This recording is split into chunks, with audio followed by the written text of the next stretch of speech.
This is the Political Spotlight. The Political Spotlight is a joke. It's more like a political flop. Nobody listens to Bilbrey. He's just a wannabe podcaster. No one takes him seriously. He is a rude, crude dude that will never go any further than broadcasting from his mother's basement. Bilbrey is a wrecking ball for Indiana politicians. Grab another box of Twinkies and generic cola, Bilbrey. And get back to your microphone and your audience of nobodies. The Political Spotlight is a joke. It's more like a rude, crude dude that will never go Bilbrey's a wrecking ball for Indiana. Shut that stupid Bilbrey up. The Political Spotlight, sponsored by Gatorade. Gatorade. No, we are not sponsored by Gatorade. But if they would want to reach out, we would be more than fine. Welcome, ladies and gentlemen. It is Sunday.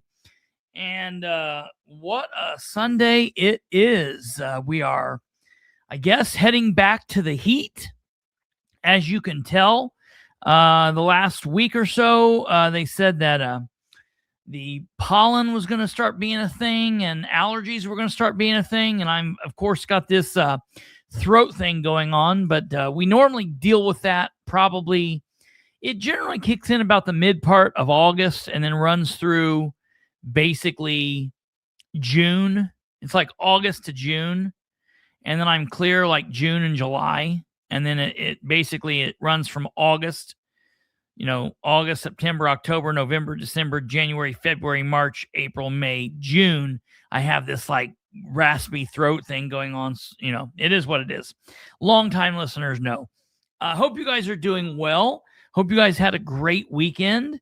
For those that are here in the East Central Indiana area, specifically, those, I don't know how it was like down in Newcastle. I don't know how it was over in Anderson. I would assume it would be close to the same.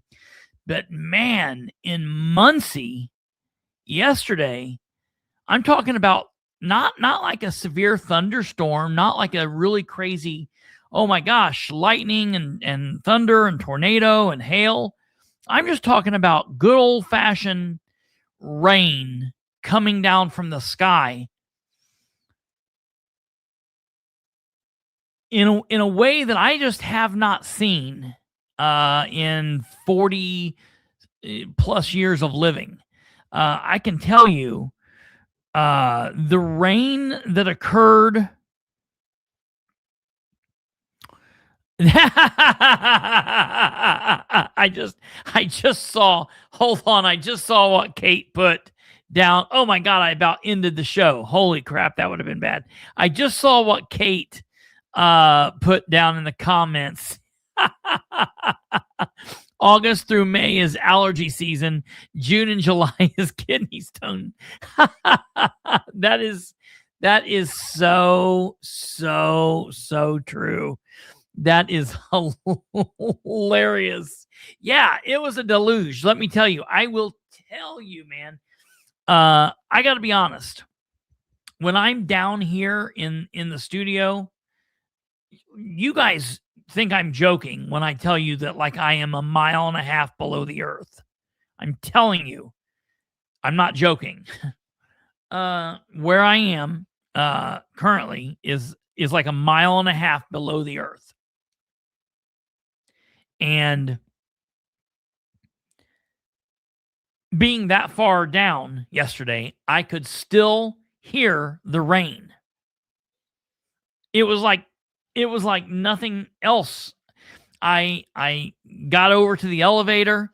I took the elevator. See, we have to ride. It's 2 elevators to get down here. There's an elevator up to a platform. Then you got to get out. You got to move over to another platform and then take another elevator up the rest of the way. And I got up to the second elevator and I opened the door and I was like, holy crap. I will tell you though that my location is now the new Great Lakes. Instead of one lake on my property, I now have like 5 lakes on the property. So yeah, it is a basement. It is 100% 100% a basement. It's just a basement that is 1.5 miles below ground. It's amazing. That's why it's so cold down here. That's why, as warm as it is, I have a hoodie on in July. I get it that Mr. Scotland doesn't understand what's happening right now in our neck of the woods, because he's... I got to make sure what's going on. What is this happening? Don't do this. Give me 1 second here. Let me see what these details are. I had to stop that. It looked like it was going to turn something off. All right. Well, anyways.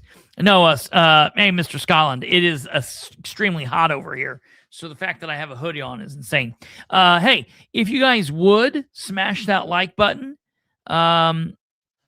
do that. How many sub ups do we have? It's just like a whole system. We have to. That's the reason I know Brandon. We have to have. We're calling. Who's Mr. Scotland? That's funny. Pain starting again. Relief short lived. Yeah. We have a whole staff of engineers who work that out. So that's we're having to call my brother back from the military simply to be able to head up the engineering department over here. So besides the rain, we've had some other things going on. I hope you guys had a good weekend. The Iron Man went off in Delaware County with, I would assume it went off pretty well. I was talking to a couple of people and they said, well, don't you think this rain will stop them? I said, what are you talking about? It's run, bike, swim. So they're going to get wet one way or another. They probably would prefer that it is a little cooler than if it, like normal being 500 degrees. So, yeah, I would say that they were probably fine with that. And everything went well. I will tell you that I have heard from multiple sources that Mayor Ridenour made an appearance at the Ironman yesterday. So it seems like he's doing well. I heard from a source. Of course, it was posted on social media. I heard that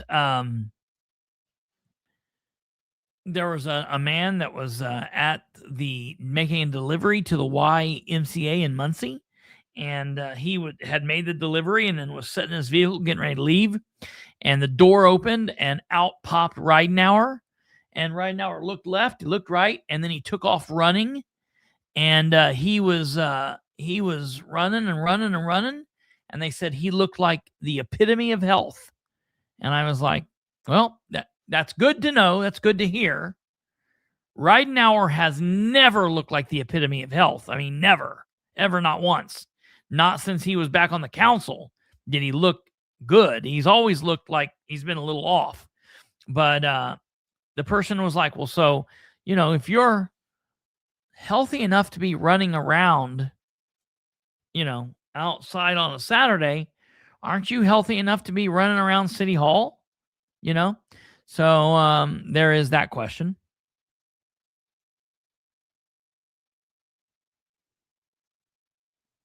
Okay, there's a photo of Ridenour doing something, pulling the start. Something must be around the start. Let me see if I can pull that up. I haven't seen that. Do we know where that photo is? Is it on the city's page? I assume that's someplace it would be. That would make sense. But the city does a lot of weird things. So I'll be honest, I really don't know. I will be honest. So Tony's asking a question. A lot of you guys probably can't see because he's commenting on Facebook. So Kate put it up there on the screen. Hello there. Good Sunday evening to you. Tony says, what did you ever find out about Wawa buying out Benson's Harley Davidson? thus putting out 20 employees out of work. So a couple of things there. I mean, you normally can't buy property unless the owner of the property is willing to sell it. So, like, if Benson's was going out, it wouldn't be that Wawa was trying to put them out necessarily. Now, I have not heard anything about that. I still have not heard anything about that. I've been looking into that. I will tell you that I have continuously heard, Tony, that Wawa was putting in 2 stores in Delaware County, and 1 store is in Daleville, and the second is on 32 out going towards Selma. So I'm still looking into that. I have not found anybody that has said that. But I don't know. I've also not seen anything saying that Benson's is going out. Let me look that up here real quick. Benson's Harley Davidson motorcycle. Let's look this up and see what we got to see here. See if they're saying anything here. We will see you, Lenny. See you on your return, sir. Let's see here. Upcoming events. They have a full calendar. Let me see. August.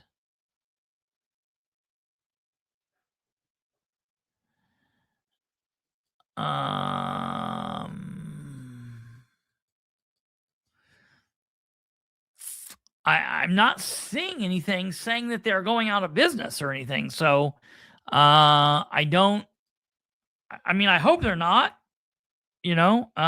maybe even if the person wants that owns it wants to sell it, maybe they could sell it to someone,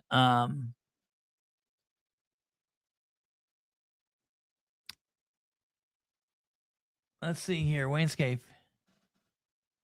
It's a done deal. All right. Wayne Scaife says it's a done deal. I was out there last week and bought a Harley. What in the hell? Dude, are you nuts? That's the first time I've ever questioned you as a human being. What the hell? I don't know about that. So what do you mean it's a done deal? Like they're done? They are closing? And do you know what it's going to be? Have they sold? I mean, is Benson's closing? I hadn't heard anything about that. So we are learning information right here. Because when Tony first reached out to me, the night in question that he was talking about, there wasn't a city council meeting. Then the city council meeting that there was on July 6th, there was nothing that brought up about it. So I don't know if there'll be something at the next meeting about it, but if it's private sales, there might not even be anything. I mean, if it's a private sale between entities, the city might not be involved in any way, and that would just be a private deal between the owners of Benson and the owners of Wawa. I don't know. So hopefully Scaife can let us know what he knows, if he knows anything there about it. But yeah, if you could let us know what's going on there. While we're waiting for that, tonight's going to be kind of a free for all.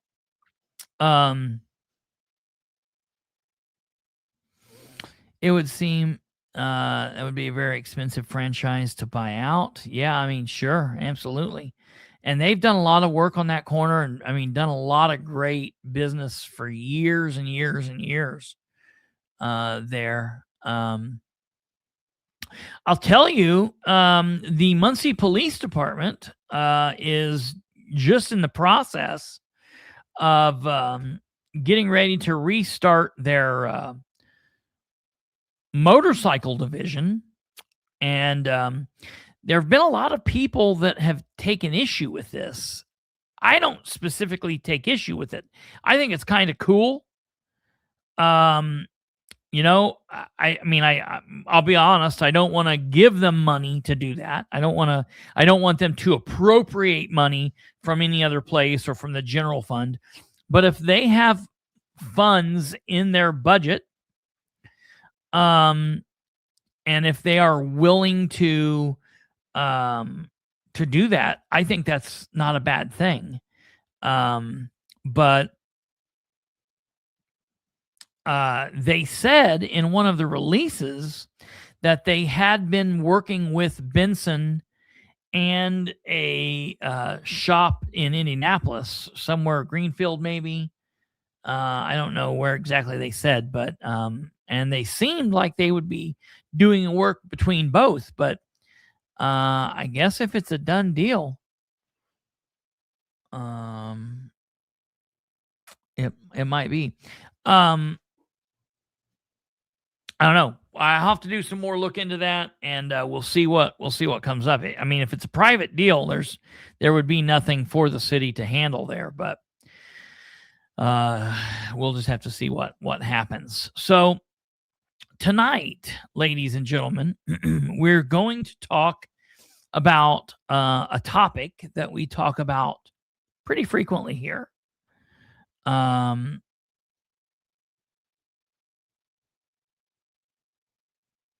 Well, here we go. Pause. Breaking news.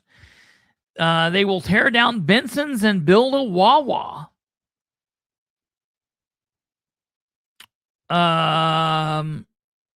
It should be done by November.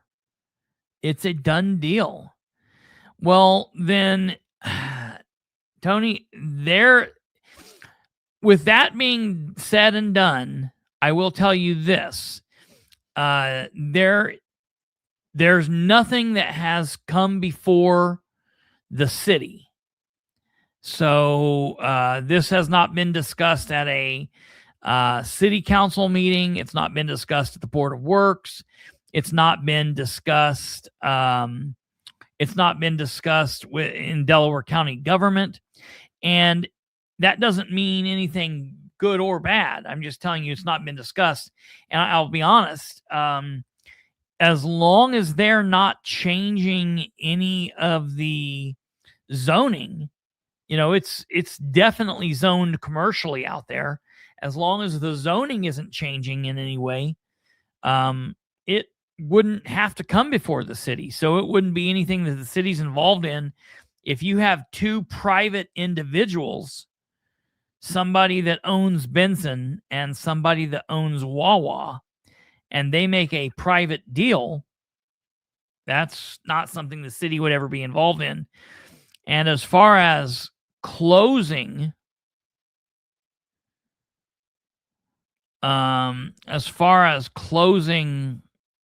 the store and putting 20 people out, that sounds like that would be a question for the owners there. I don't know. I mean, because you would have a couple of options, right? Like if the owner doesn't want to do it anymore, the owner could sell to somebody that currently works there to keep it going.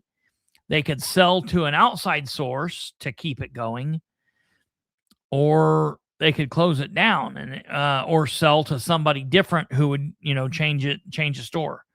But that doesn't sound like that would be city business. But I will continue looking into that.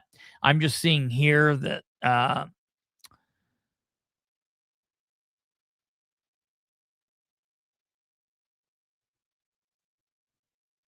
Okay, right here. I appreciate this, Wayne. This is good. The deal should be done by November, not the building of Wawa. I was going to say, because the Wawa that they're building on 32, there at Country Club, it's taken forever for them to build that. I figured it would go up pretty quickly, but it's not went up quickly at all. But Wayne says the deal should be done by November, not the building of Wawa. The issue that's holding the deal up is they're trying to get NDOT to approve 2 entrances, one entering and one exiting on Nebo. So I'd say that they're trying to get an entrance on McGalliard or 332 there. Huh, interesting. Well, there you go, Tony Cox. You have questions, and even though I might not know the answers, you come here and we can get you the answers here. I appreciate Wayne coming in there. See, listen, Wayne comes in with the name Knowledge is Power. Look at that. Kick ass. Freedom Fighter 1982. That's a good year. The 332 entrance off 332. Nothing. It is right there. Right there. We see it. Waynescape for everything. I gotta say it. Waynescape for everything. And for those of you who have been wanting to hear from Audie Barber, look here. He's in the comments. Audie Barber, 1970. The true Audie Barber. Often imitated, never duplicated. I tell you, Audie, I have heard so many people talking about that weird ass little creep that you did up to the dais the other day to sign in. I've heard so many people. My grandparents were talking about it, and I have been contacted by lots of people that are saying, like, we didn't know what he was doing. The meeting was going on, and Audie was doing that creep up there. I was like, I knew what he was doing right then. He was trying to sign in. You know, they used to keep that sign-in sheet down on the clerk's desk for the entire meeting and then hand it up at the end.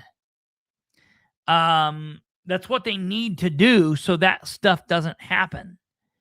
But I'll tell you what, if I ever get there late, I'm not going to worry about signing in. And then if they try to tell me I can't speak, I'll just cause a royal scene, because what they need to do is they need to take the names on the list, because that's a placeholder. And then at the end, they need to say, does anyone else have anything, did anyone else want to speak that did not get a chance to? That's what they need to do. And we need to teach them, because we are in charge, not them. And a lot of people have been asking Audie where he's been. Maybe here coming up soon, we'll have Audie come on and kind of reintroduce himself to you guys. I know a lot of you have probably forgotten who he was. Because I don't want to creep. I do enough creeping. So I do enough creeping. So we'll have Audie come on and kind of introduce himself to you guys and let you guys know who he is. Wayne's asking where Audie's been. He's been working. He's been doing a lot of work, and he replaced a bathroom in his house. His wife's like, let's leave. Let's move somewhere different. And Audie's like, no, I'll just build you a new bathroom here. And so he's been building a bathroom. He's been working a bunch, but I think he's going to start getting back into it. I don't know. I thought he kind of had retired too, but I don't think you can, what's that saying? You can't keep a good man down. So what does that mean for a bad man? I don't know. We'll have to see. Well, we'll have Audie come back on sometime and let you guys see who he is. Make sure he's still kicking. Hey, before we get into it, I started to get into the big story before mentioning this. Obviously came in last night as breaking news. Really crazy. Breaking news. Senator Lindsey Graham dies at 71. Wild. I was laying in bed. I was watching something on Netflix, laying in bed, just kind of thumbing around on my phone. And I saw the clip come up. I got an AP. We're tied in with the AP, the political spotlight. It's time with the AP, so we get breaking news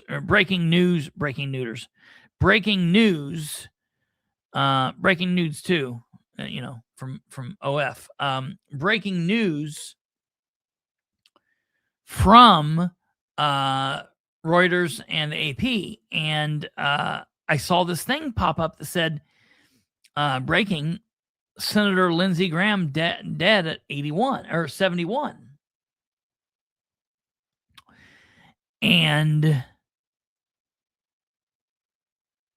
I was like, oh man, he went ahead and died. Like I was just listening to him and they said that he needed to release a statement. And so I started typing out the obituary for Mitch McConnell. And I was like, damn, they've been talking about him being dead, and then they did finally announce that he did die. And so I typed up this great big obituary for Mitch McConnell. And then I went to go get the picture of him to make our overlay picture like this. And I typed in Mitch McConnell, and when I typed it in, Mitch McConnell stuff came up, but Lindsey Graham stuff, and I was like, wait a minute.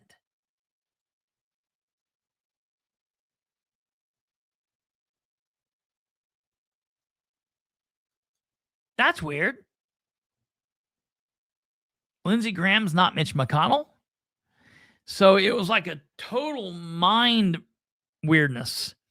So I guess they said that Mitch McConnell's team did release a statement and a picture of him today showing him sitting up in a hospital bed. And, it doesn't look like those old post-mortem photographs. It looked like he was alive. But Lindsey Graham dead. Really crazy. A very controversial figure, I would say. Definitely known as a war hawk. Longtime South Carolina Republican and some might say influential voice on U.S. foreign policy, has died at the age of 81 or 71. I keep saying 81, 71, after having just returned from Ukraine. Ooh. Where he met with Ukrainian President Zelensky as part of discussions on the war and U.S. support for Ukraine. Lindsey Olin Graham, a Republican who represented South Carolina in the Senate for more than 2 decades, died Saturday evening, July 11th, 2026, at the age of 71, after what his office described as a brief and sudden illness.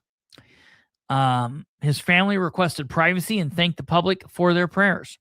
Born on July 9th, so he just had a birthday, 1955, in central South Carolina, Graham overcame personal tragedy at a young age after losing both parents while in college. He earned degrees in psychology and law from the University of South Carolina. He served for decades in the U.S. Air Force in the Judge Advocacy General Corps and the Air Force Reserves, retiring as a colonel. Graham entered national politics in 1995 as a member of the U.S. House of Representatives before winning election to the U.S. Senate in 2002. During his Senate career, he became one of Congress's most recognizable voices on national security, military affairs, and sending young people over to fight. Judicial nominations, foreign policy. He chaired the Senate Judiciary Committee from 2019 to 2021 and later led the Senate Budget Committee. Although he was an outspoken critic of Donald Trump during the 2016 Republican presidential primary, Graham later became one of Trump's closest allies. Then he fought him again. They became an ally again in the Senate, frequently advising president on foreign policy and national security issues. Throughout his career, he was known for advocating for a robust U.S. military presence abroad and strong support for the American allies. At the time of his death, Graham was campaigning for a 5th full Senate term. His passing marks the end of more than 30 years of public service in the South Carolina legislature, the U.S. House, and the U.S. Senate. He is remembered as one of the Republican Party's most influential senators, a prominent voice on foreign policy, and a figure whose political evolution from a bipartisan-minded conservative and Trump critic to one of the president's strongest supporters made him a defining personality of modern American politics. With Graham's passing, South Carolina Republicans will now face the challenge of selecting a replacement nominee ahead of their November election if state election deadlines allow. Given the public attention surrounding the recent health issues of United States Senator from Kentucky Mitch McConnell, also a Republican, along with the fact that Graham died just a day after returning from a trip to Ukraine, it's likely this news will fuel widespread speculation, conspiracy theories, and online debate. As more information becomes available, it's important to distinguish between verified facts and unsubstantiated claims. So very, very strange. But that's that. And I will be honest, I have not listened to any news today. I have not followed up, so I don't know what's going on there. But that's that. And we will definitely see what happens. Okay, getting on to the local stuff. I want to catch up with a couple comments here, and then we're going to get on with the story. Number one, where would MPD house the cycles? I assume it would be at their garage at the corner of Centennial and Granville. They would only have a handful, maybe 2 or 3, 4 bikes at the most, and they would probably easily be able to store them in there. Any record request responses lately? Nothing as of yet. I'm hoping we'll get some this week. I will let you know.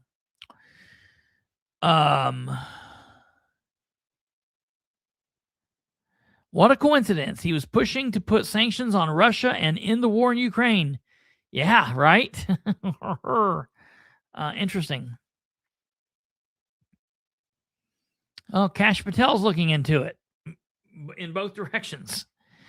Well, that'll be interesting. Let's see here. Yeah, 71 seems young. Absolutely.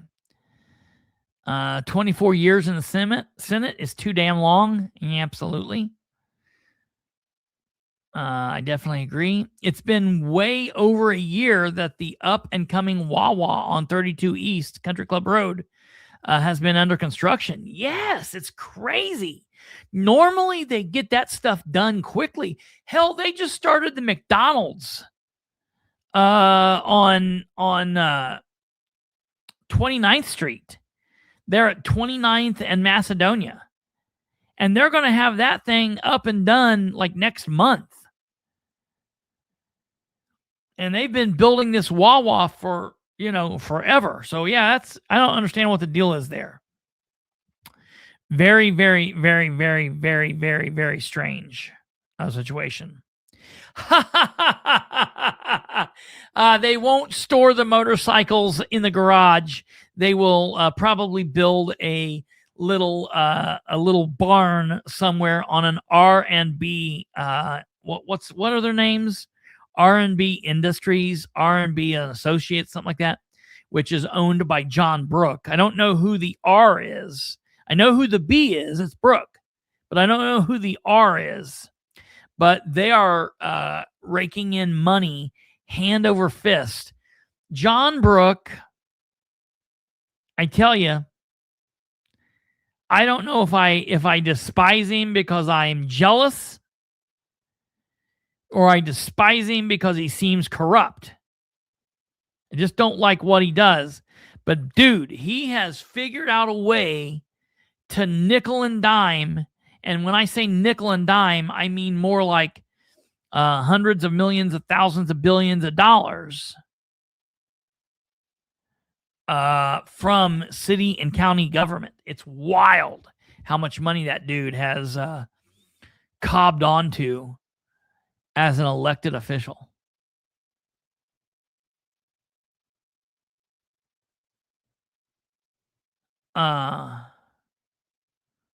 Bocephus. Okay, so that's that. We'll keep you R&B Investment LLC. Yeah, I need to remember that. R&B Investment.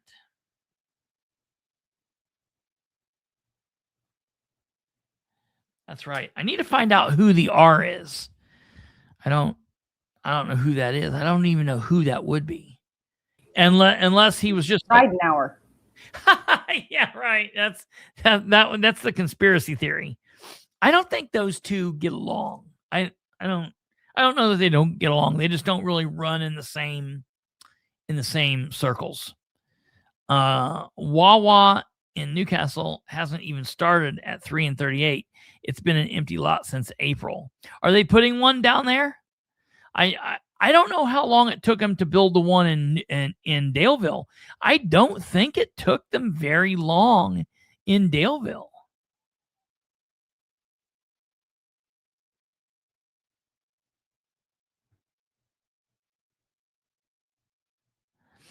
I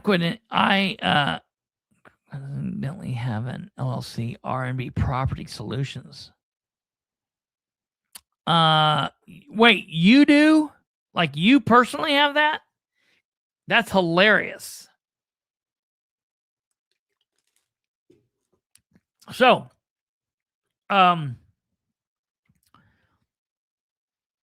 another contract that I don't think has been approved. That's a good thing. I will tell you, over this weekend, I did send out a couple of emails to our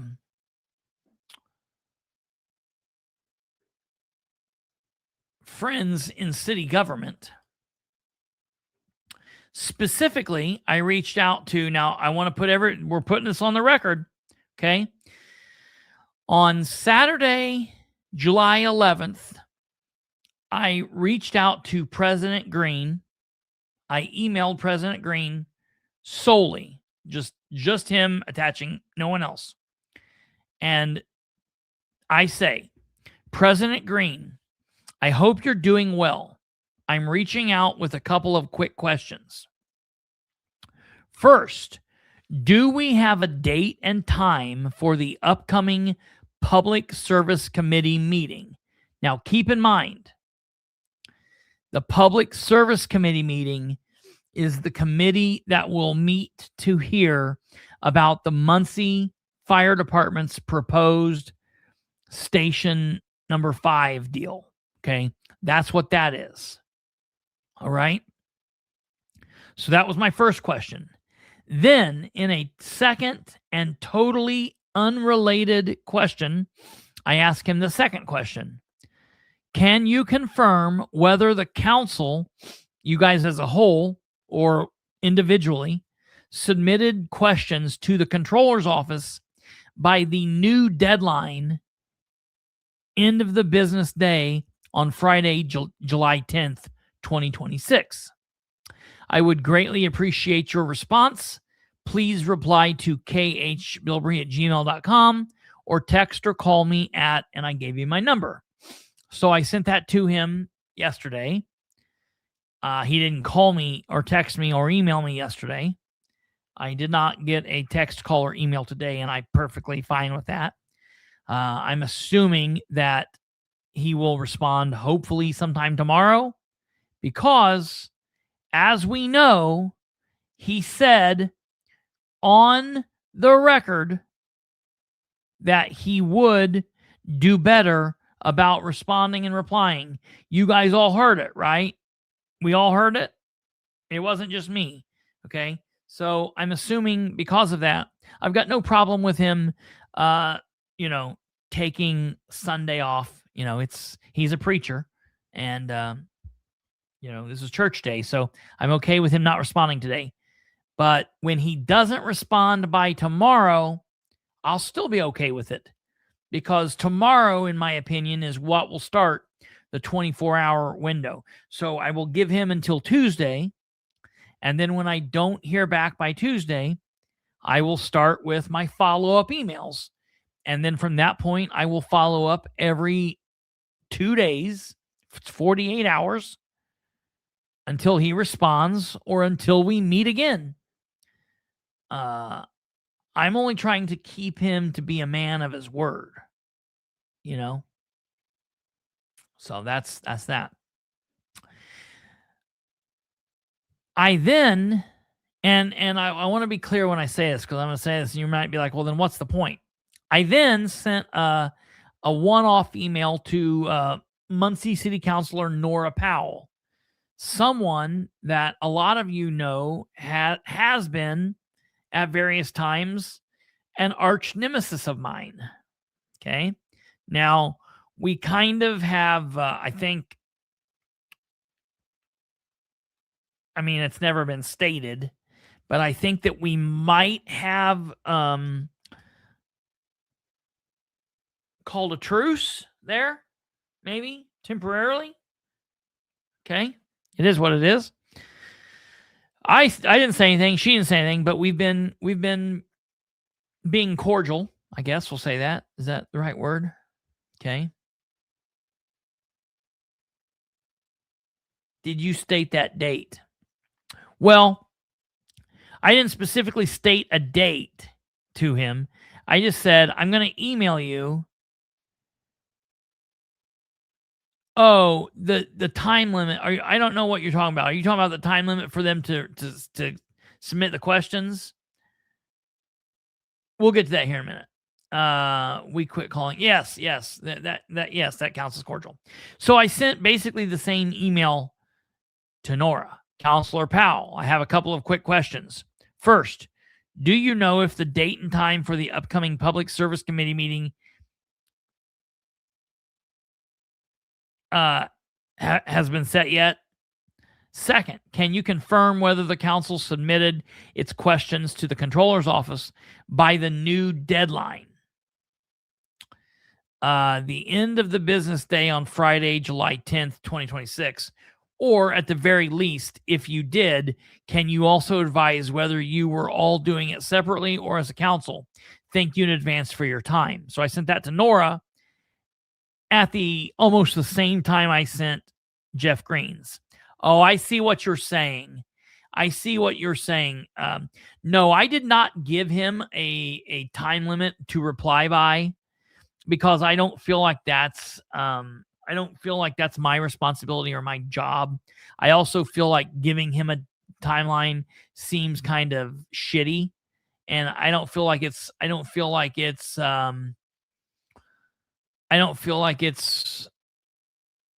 my responsibility. I feel like he told me that he would do better with this, and I feel like I'm giving him.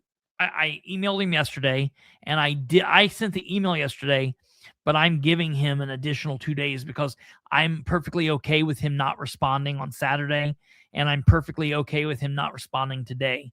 So the way I look at it is I sent it to him Saturday, and then I'm assuming he will get it on Monday, and I'm giving him psychologically in my own mind until Tuesday. So that's what will happen. Now, it's not like a question where I'm asking him a question. I'm not stating something. So it's not like what I'm saying is truthful. I'm asking him if these dates are there. But so I sent the email to Nora yesterday, and when I sent the email to both of them, yeah, that's it. Nora, Bilbrey, understanding, common goals, similar objectives. Everyone can be a winner, including the citizens, taxpayers. Yes, that's it.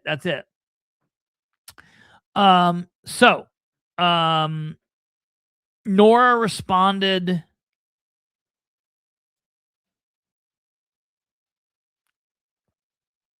4 hours after I sent the email, Nora responded and said this: the date of the hearing has not been formally set. And when I read that, I was like, oh, I think there's a misunderstanding. Right there. Yes, Kate. Nora says the date for the hearing has not been formally set. It should be scheduled 4 weeks from July 10th, allowing 2 weeks for the administration to provide answers to the questions submitted, and then 2 weeks for the council to digest those answers and prepare for the hearing. I see what she's doing. She thought I was talking about the hearing about the resolution 826. She then goes on to say, I submitted the questions to the controller's office Friday morning. I am not aware if other counselors submitted questions. Council did not specify whether there was a point person who would be submitting questions on behalf of the other 8.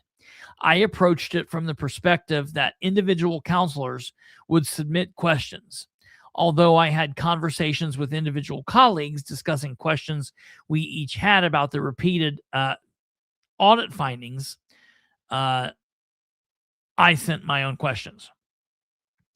So I see what Nora has done there. Nora has, and it's probably my fault.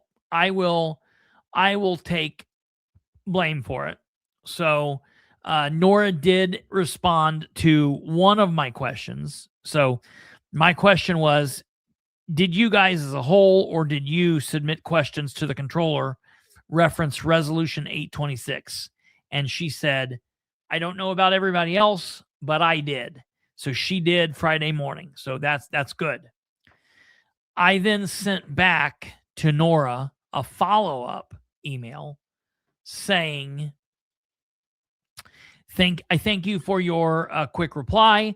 I apologize if I confused you with my 2 different questions. I should have been more clear. You answered my question concerning your questions to the controller's office, reference resolution 826, and I thank you.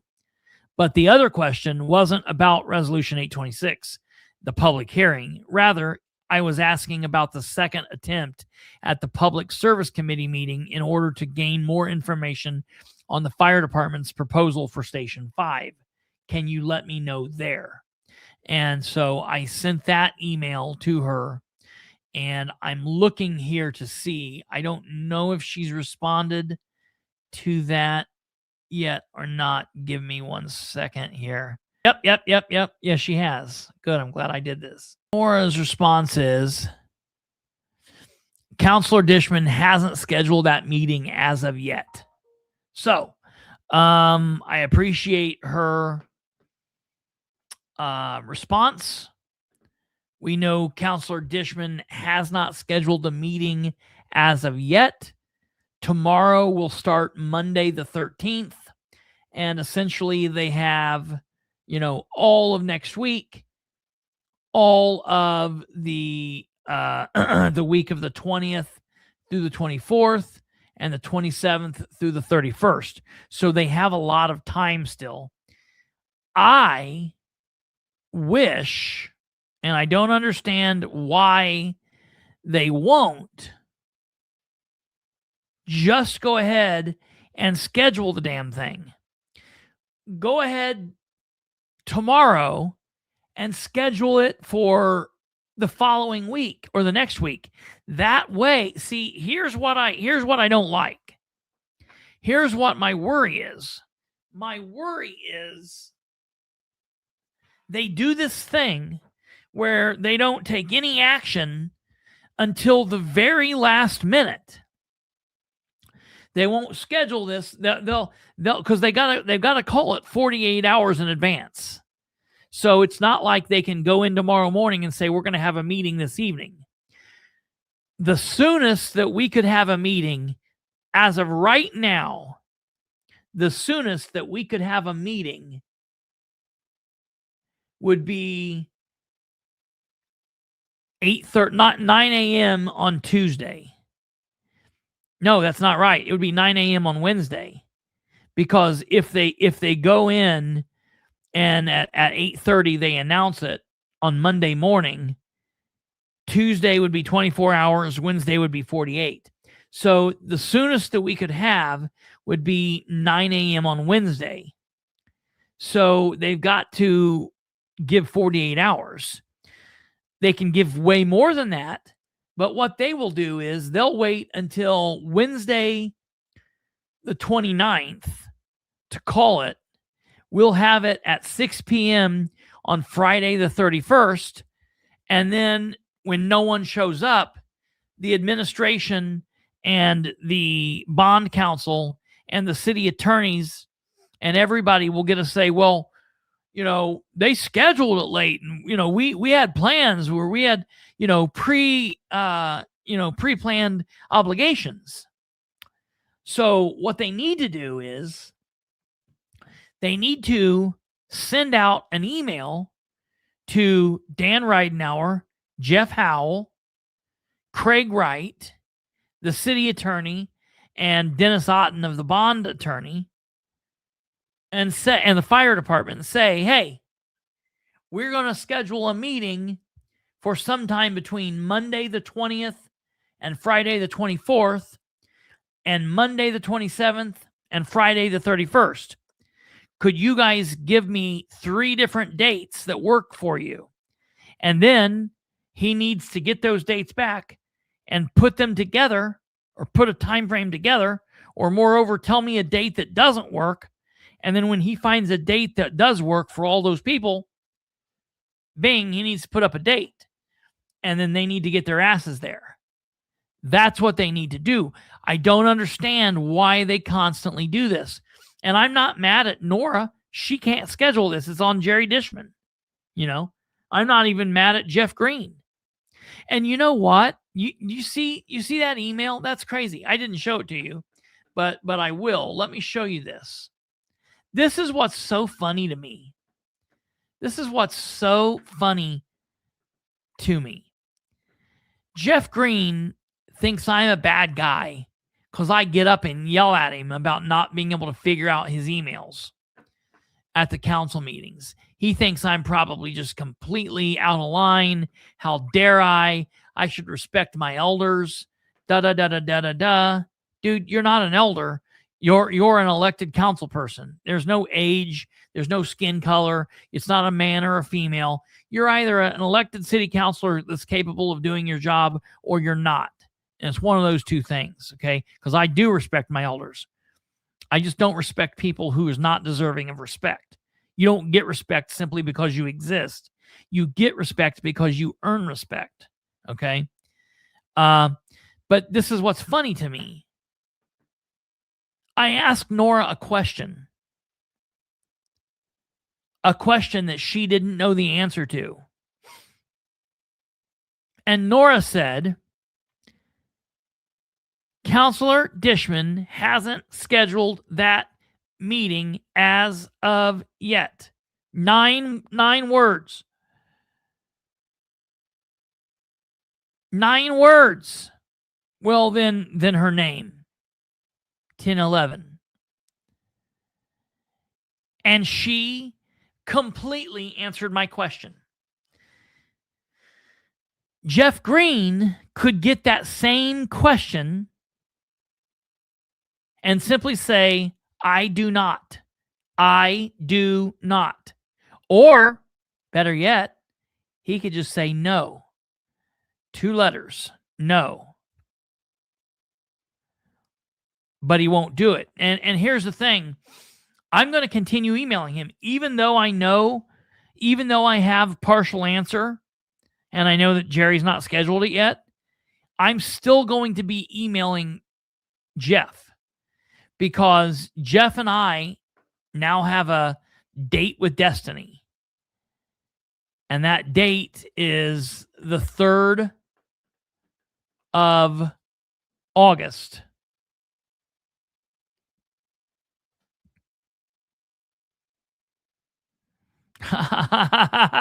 Karen, that's funny. I'll wait around for any other jokes you have. Listen, that's hilarious. Hold on, let me see. Let me do this here. Hold on here. Let's do this. like this. I know what I'm going to do. Just like this. Look.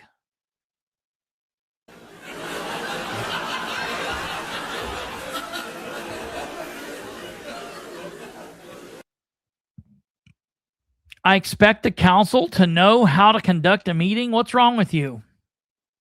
They don't know how to conduct a meeting. They don't know how to conduct a meeting. That's crazy.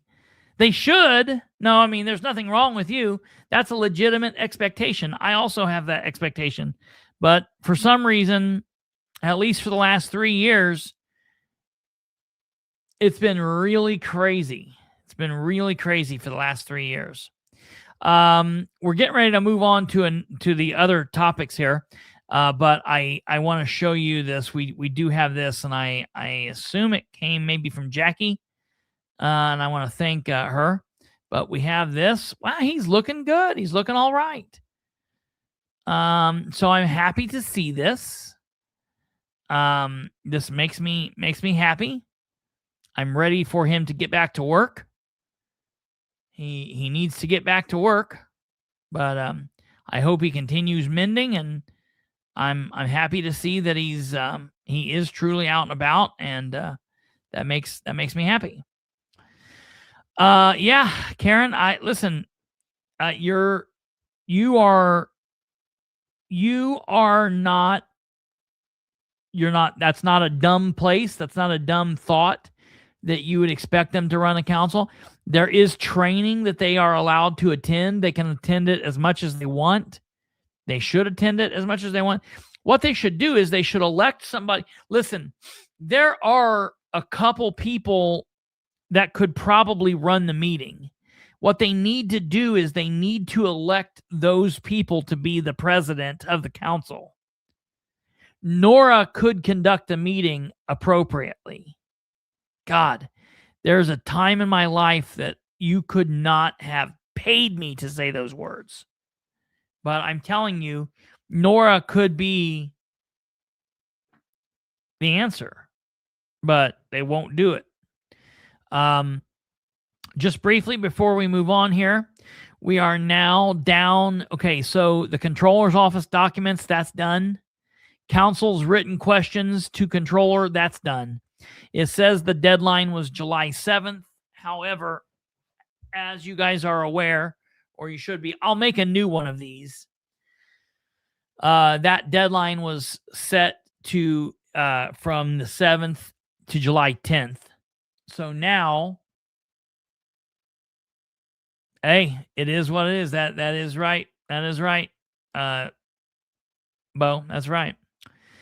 Now the controller's office, and this will be what's interesting to me. The controller's office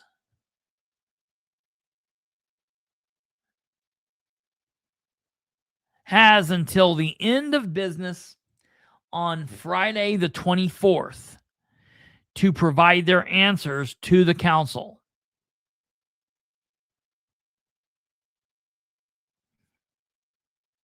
That's right. That's absolutely right, Jackie. 1,000%. You're absolutely right, ma'am. Listen, I could get up and run a meeting.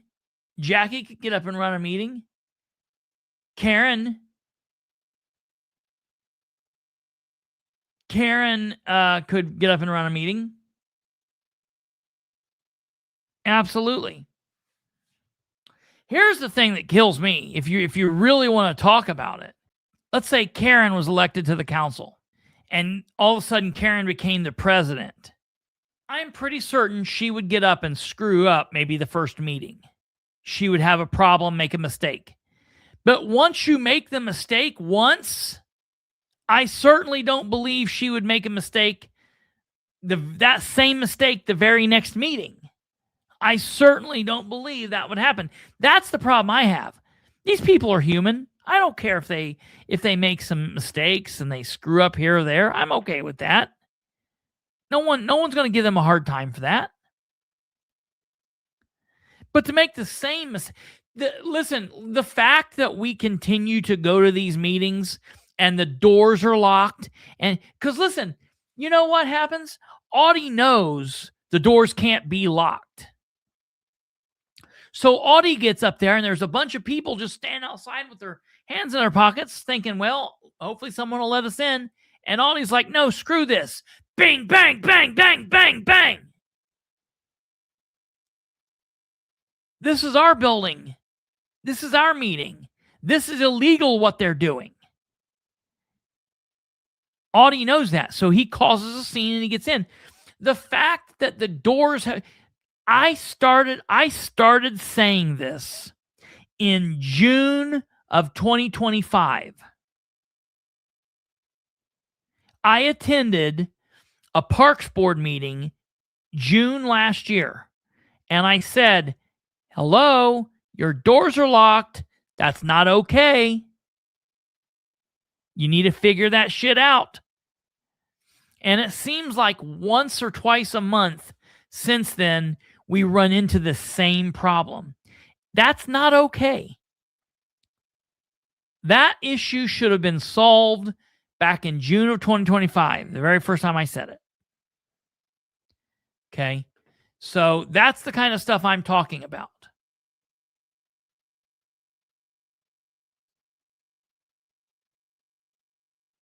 The mistakes there are overwhelming. But we're going to talk about attitude. So we got a couple things that I want to discuss. I want to talk about. And we're going to be talking about Muncie some more. But I do owe it to the people of Henry County. It's been a minute since we talked about any Henry County stuff.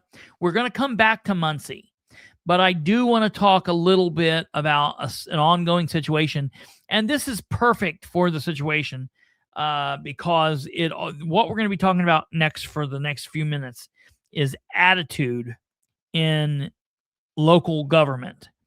And that attitude is a big thing. And when I mean local government, like, I'm not just talking about like Muncie or Delaware County, city of Muncie, Delaware County, city of Anderson, Madison County, city of Newcastle, Henry County, city of Indianapolis, Marion County, city of Portland, Jay County, city of Winchester, Randolph County, city of Marion, Grant County, city of Hartford City, Blackford County. I could go on and on and on. We didn't even mention any towns: Eaton, Albany, Selma, Yorktown, Daleville, Chesterfield, Spiceland, Middletown, wherever we're talking about, okay? It's real crazy to me. It's that time of year again where we have to discuss this, because this is something that we talk about a lot here, but it seems like we talk about it really in depth like once or twice a year. And the problem affects state and federal government as well. But local level seems to be a bigger issue, and it is a bigger issue because it feels personal, because it's not like, listen, I feel as a citizen I should be able to ask the President of the United States a question. And I don't care if it's Trump or Clinton, or either one of the Bushes, or Biden, or whoever it'll be after Trump. It doesn't matter. I should be able to ask a question, and I should be able to expect an answer. But if I'm asking the president about why the doors are locked, and he gets a little huffy, maybe that question might be a little below him, because he's thinking about servicemen and women who are in danger and doing this and all this and all of this stuff, okay? But our local officials aren't at the same level that the President of the United States is. So they ought to be able to slow down a little bit, and they ought to be able to answer things a little easier and have less of an attitude and feel less imposed upon when people in the community are asking them things, because we are neighbors. These aren't like big political special people. It's the guy down the street that just happens to be a city councilor. It's the man over there in that neighborhood who happens to be the mayor or the commissioner or the treasurer or the prosecutor. These are local officials, meaning local people. They're no different than you and I, definitely putting on our pants the same way. We're going to the same restaurants. You know, it is what it is. So, you know, I talked to you guys a while back. Wait a minute. Did I talk to them about the Sproles email? Did we talk about the Sproles email when it first came in? I think we read the first one and his response. Okay, I thought we did.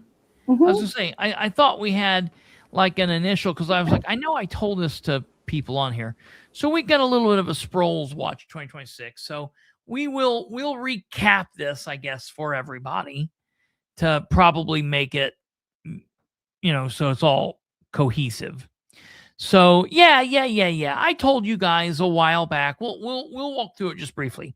So I told you guys basically what happened was pieces came together, you know, just like this. I tell you what, before we get into that, let me take a break, do that, and then we'll come back and we'll make this tidy. So you guys sit tight. When we come back, we'll start this. Ladies and gentlemen, we'll be right back. You're listening to Political Spotlight. Sit tight. All right. We are back, ladies and gentlemen. If I performed my job at that level, I wouldn't have it. See, isn't that amazing? And that's really the difference between private sector and public sector. That's really, truly amazing. You hit the nail on the head. So, okay, talking about this Sproles watch, and this kicks into the greater attitude conversation that we're going to be talking about when we focus on this deal in Henry County, and then we focus on this deal in Muncie and Delaware County. We're going to be talking about these couple different things. So, a couple pieces came together, bam, bam, bam, over the course of a couple weeks. And it wasn't like Kristopher Bilbrey was just sitting here bored, and I was like, well, let me see what kind of controversy I can rack up on old John Sproles. I'll be honest. I hope I don't hear his name again. I hope nothing happens. I hope he licks his wounds for the rest of the 6 months, and he rides off into the darkness, and we never hear, see, or think about him again. That's what I hope. That's what would be better for the people of Henry County. I don't think that'll happen, but I don't. Sproles likes to think that he hurts me when he tells me he doesn't think about me. First of all, that is an outright lie, Johnny. I hear from your people that you are madly obsessed with me, that you talk about me and you think about me constantly. So it's hilarious to me when he has to go through the effort of telling me I don't. It's like the old girlfriend or whatever, you know. That it's like I've moved on, but you know they're secretly got your pictures, and you know that's what's happening with Sproles. So I don't ever think about Sproles. I don't think about Sproles unless someone messages me. I don't live in Henry County. I'll be honest. I live in Delaware County. I don't ever think about Tony Skinner or the sheriff's department. I don't think about these things until something falls in my lap. Okay, that's how that happens. So these pieces came together, and someone said,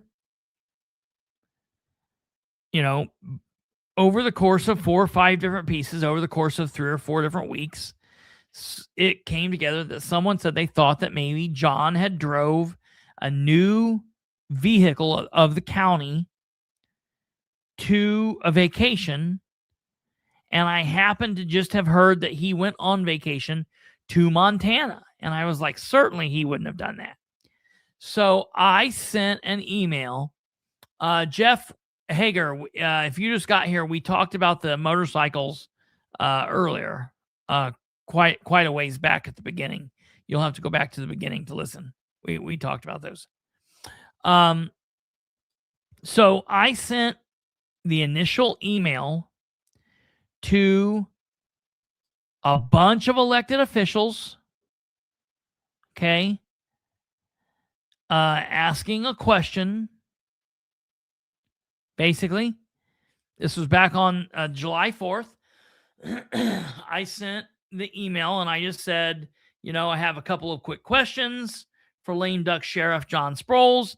And listen, yeah, I'm poking him a little bit, calling him a lame duck. I get it. But I'm not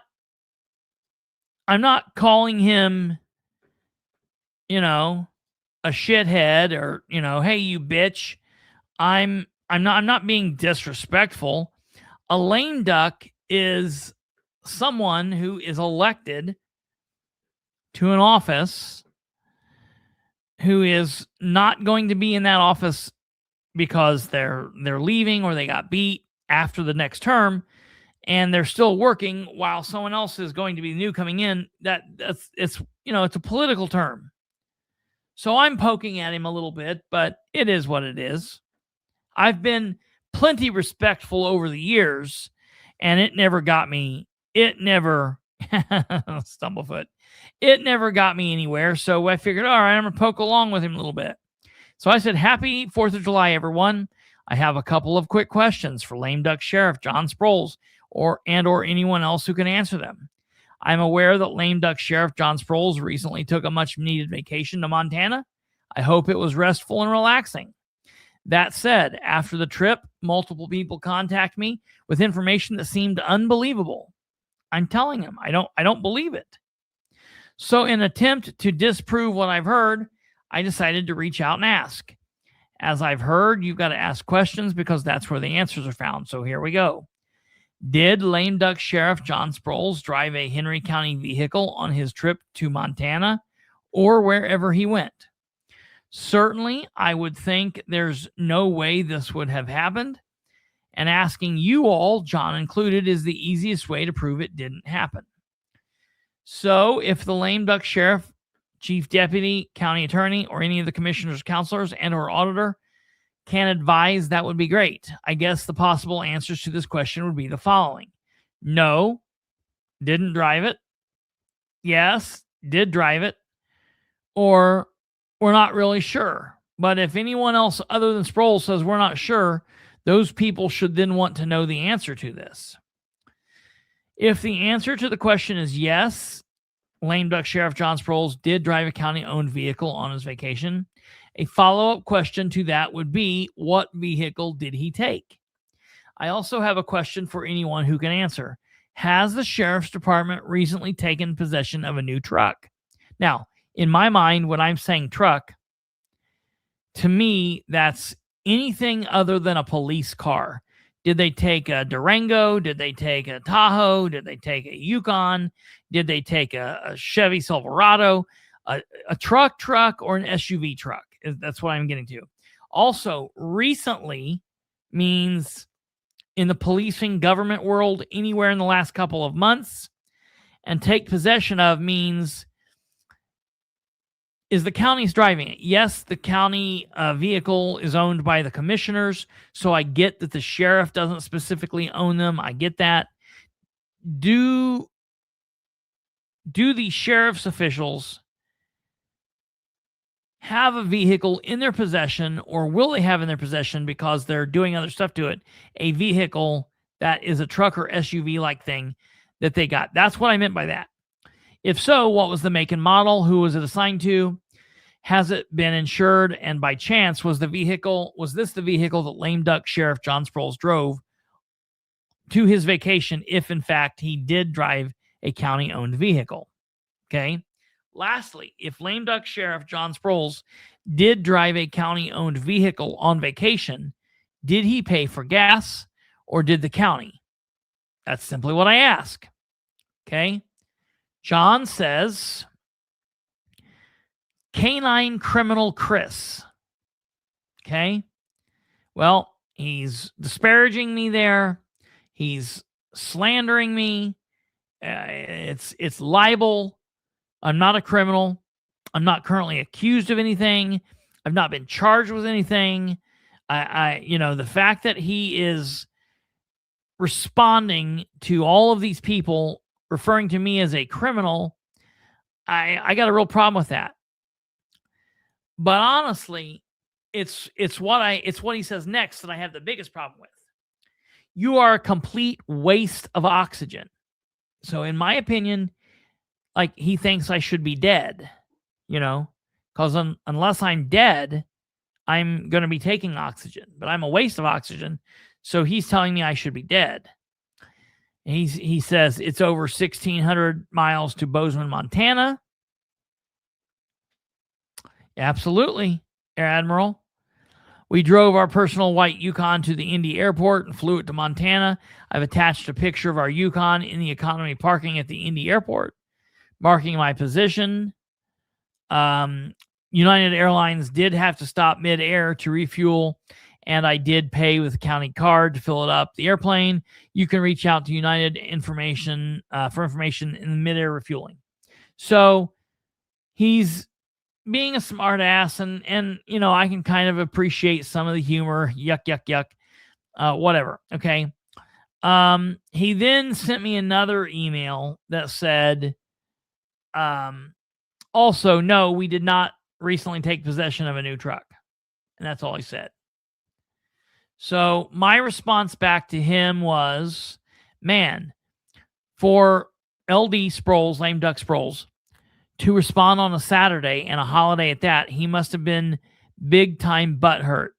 #crazy. But I wouldn't have expected anything less from the man who was so misguided, off-center, distrusted, and disliked that he lost re-election to an office that people just don't lose.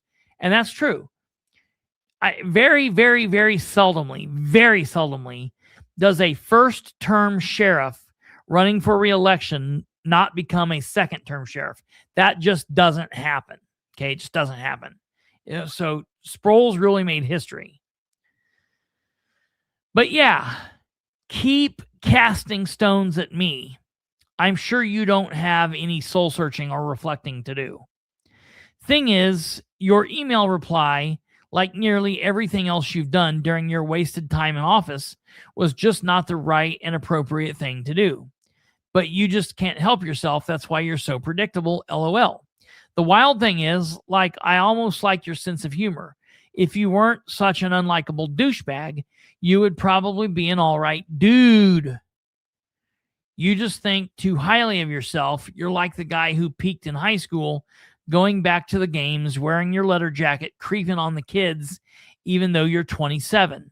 Here's the thing. I didn't even think you'd be stupid enough to do what others are accusing you of.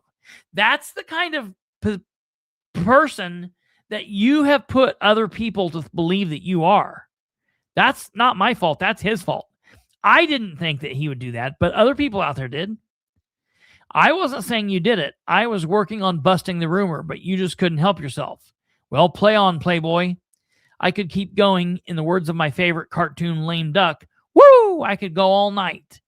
But I'll call it here instead. Relax, Johnny. It'll be over before you know it. What are we at now? 180 days until midnight on January 1st, 2027. The end is nigh. Henry County as a whole lets out a huge sigh. Canine Chris is 1042, which means ending tour of duty.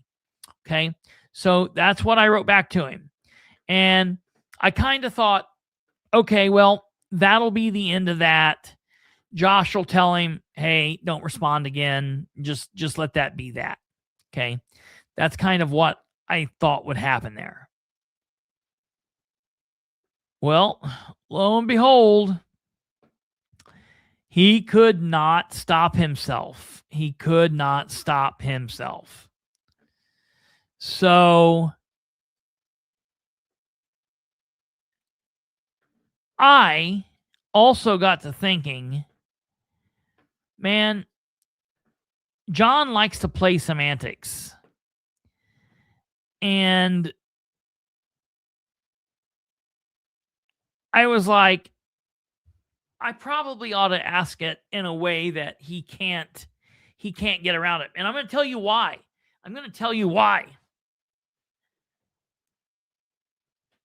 I have been contacted by people who are aware of these emails telling me that John is lying to me. And people are saying, we don't know why he's lying to you, but he is lying to you. They do have a vehicle, and we don't understand it. So I sent a follow-up, and I said a couple of quick questions.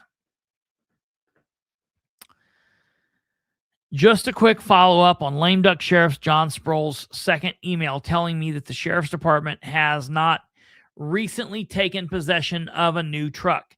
And those in parentheses, those are his exact words. And I said this: I understood my error almost immediately after sending that email.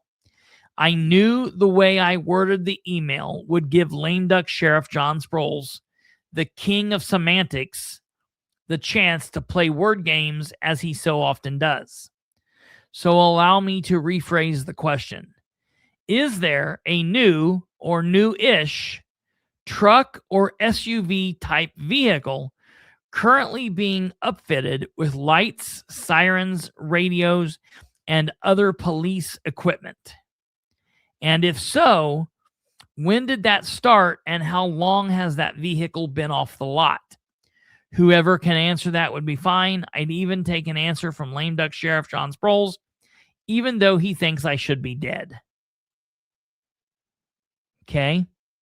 Now, please understand that I know that Blake Thrasher is upfitting this vehicle. I'm aware that one of his deputies, Blake Thrasher, has this vehicle in his garage and is upfitting it as we speak. Okay?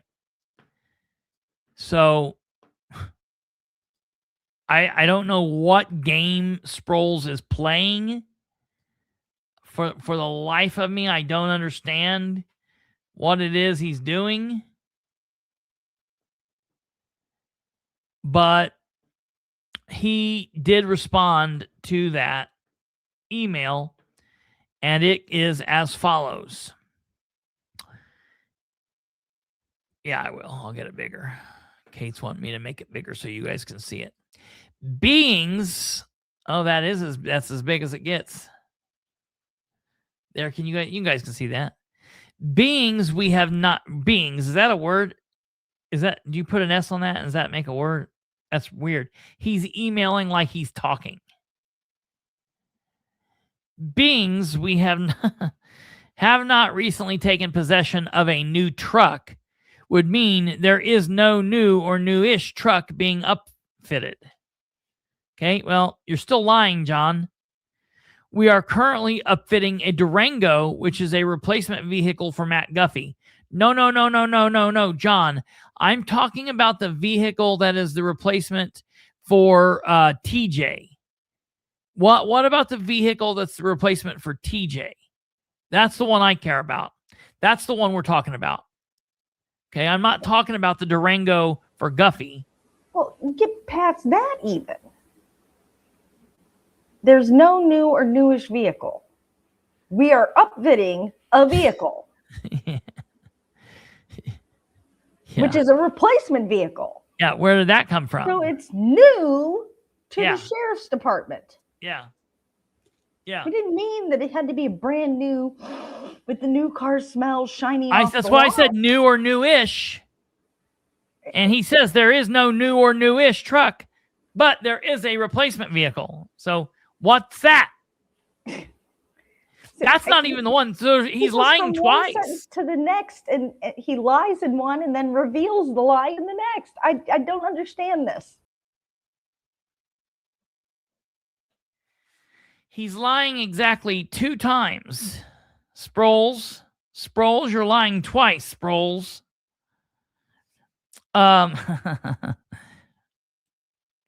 His 2025 Durango was totaled due to someone hitting him while he was en route to an emergency. Listen, I've been to Thrasher's place looking all inside his garage.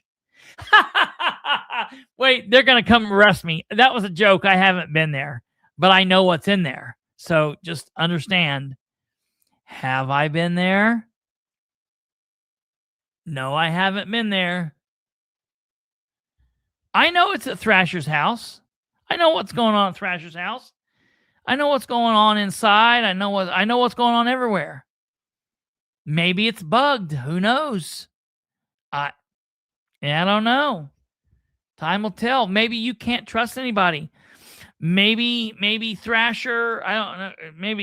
Maybe Sproul's wife is sending me communications. Maybe Josh Smith's sending me Sproul's, you can't trust nobody. All your people work for me now. Anyways. Also, I don't think or wish anyone to be dead. I love everyone and have no ill toward anybody. You don't? I most certainly don't spend any time whatsoever thinking about you, Chris. I only think of you when I see your childish emails. I have much better things to do with my time. Like lie? Is that what you have to do with your time? Much better is to lie? Is that what it is? Okay. Well, so I decided to send him one last email in this chain because I was kind of confused by what he sent. So I sent this to him. I said, I'm certain my emails are childish to you because I refer to you by what you are, a lame duck, outgoing sheriff, currently serving the end of your term. I'm sure you would rather I were calling you sheriff-elect, but you are not that. Or maybe just sheriff. But I would need to respect you to show you that respect, and you certainly have not earned that from me. Lame duck works because the people mandated that. Remember? I know you've never been much of a public servant, but serving the public means being able to address questions and concerns, even when asked by people you might not like, and doing so. I think I was going to say, and doing so respectfully, but I left that off, whatever. But you don't have much of a servant's heart, so I wouldn't expect you to understand that. So I'll make sure you are crystal clear.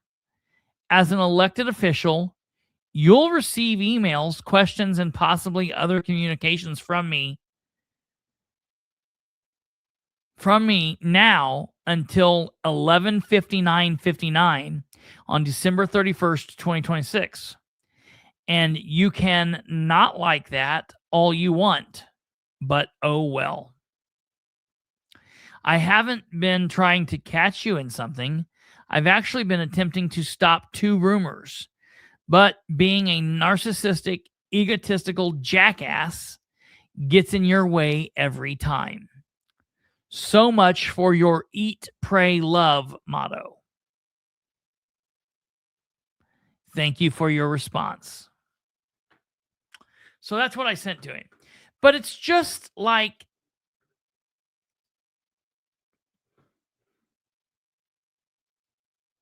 all he had to do was say, no, I did not drive I would never have drove a county-owned vehicle to, he could have even been mad about it. How dare you accuse me of driving a county-owned vehicle to Montana? You know what? I wouldn't have been mad at that.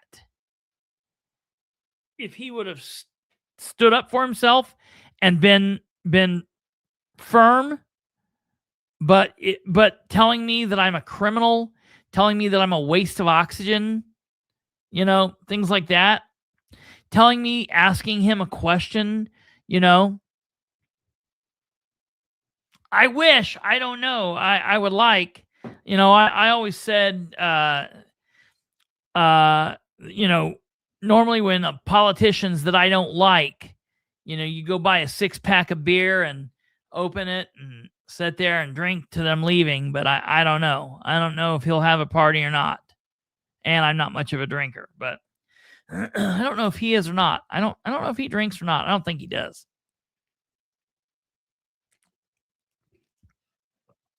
I will have to send him an outgoing farewell email. Look, I don't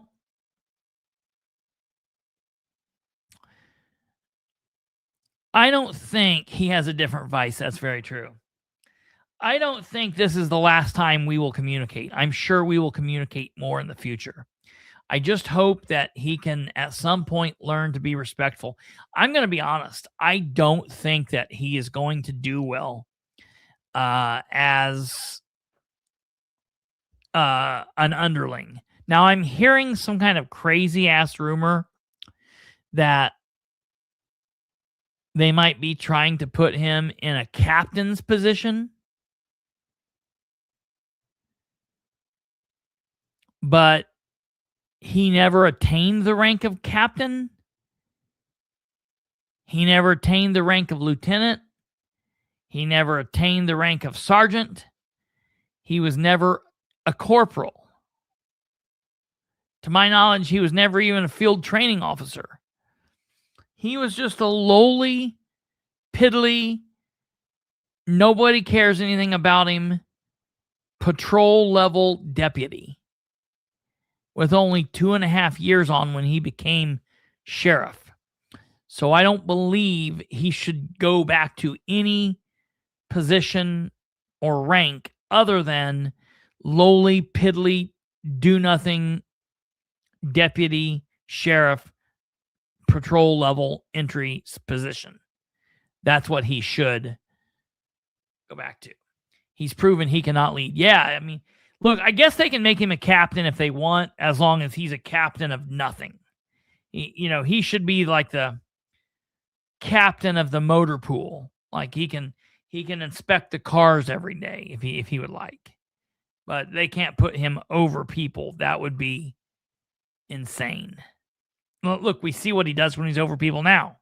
It's insane. So that's that. Moving on, I want to show you guys another bit of attitude that I am just absolutely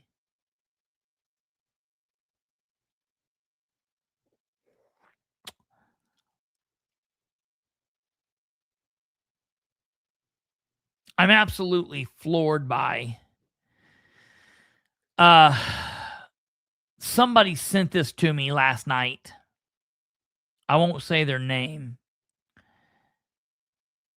but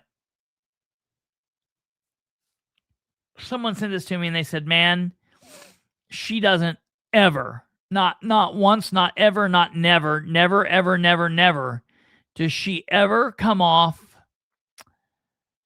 anything less than just a major asshole. She has such an attitude. It's so disgusting. And I looked at it, and again, I want to caution everybody before you come at me. I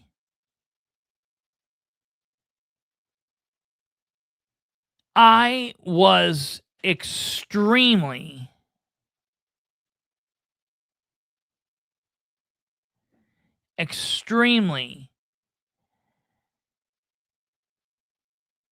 close with Amber Green. We were friends. We would communicate frequently. I mean, Amber and I were the kind of people, like, we would talk multiple times a day, every day. So don't tell me that I don't know this woman. Don't tell me. I know the ins and outs of her life, her personal life, her kids, her marriage. I know a lot about this person. I know a lot about what makes her tick. And, Amber used to be somebody that would call out these government officials. And listen, we would fight and argue about stuff all the time. And we didn't always agree. But she knew that I wasn't making things up. We would have a difference of how we looked at things, or maybe a difference of what we thought was bad or not bad. But I will tell you, she frequently called out Dan Ridenour and county government, and she would talk about a lot of things that I thought were ridiculous. She was very in line with this on 100%. We shared a lot of the same thoughts about this. Okay. What's funny here is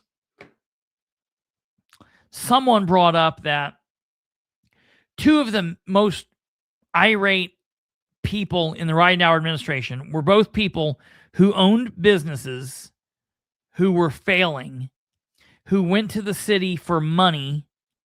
They got money from the city. They didn't repay their money back to the city.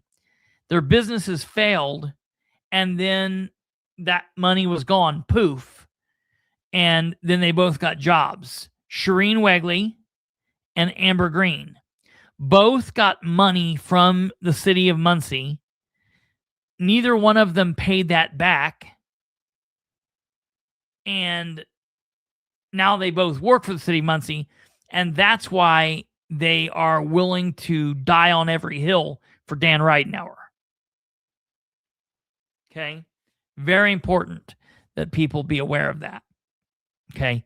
That's very important. And this was not something that happened like fast. It happened slow over time, like a drip. There were things that she would say, things that she would do that I had issue with. And you know, a lot of things I still supported her on. No, that's Delaware County. Amber's the communications director. But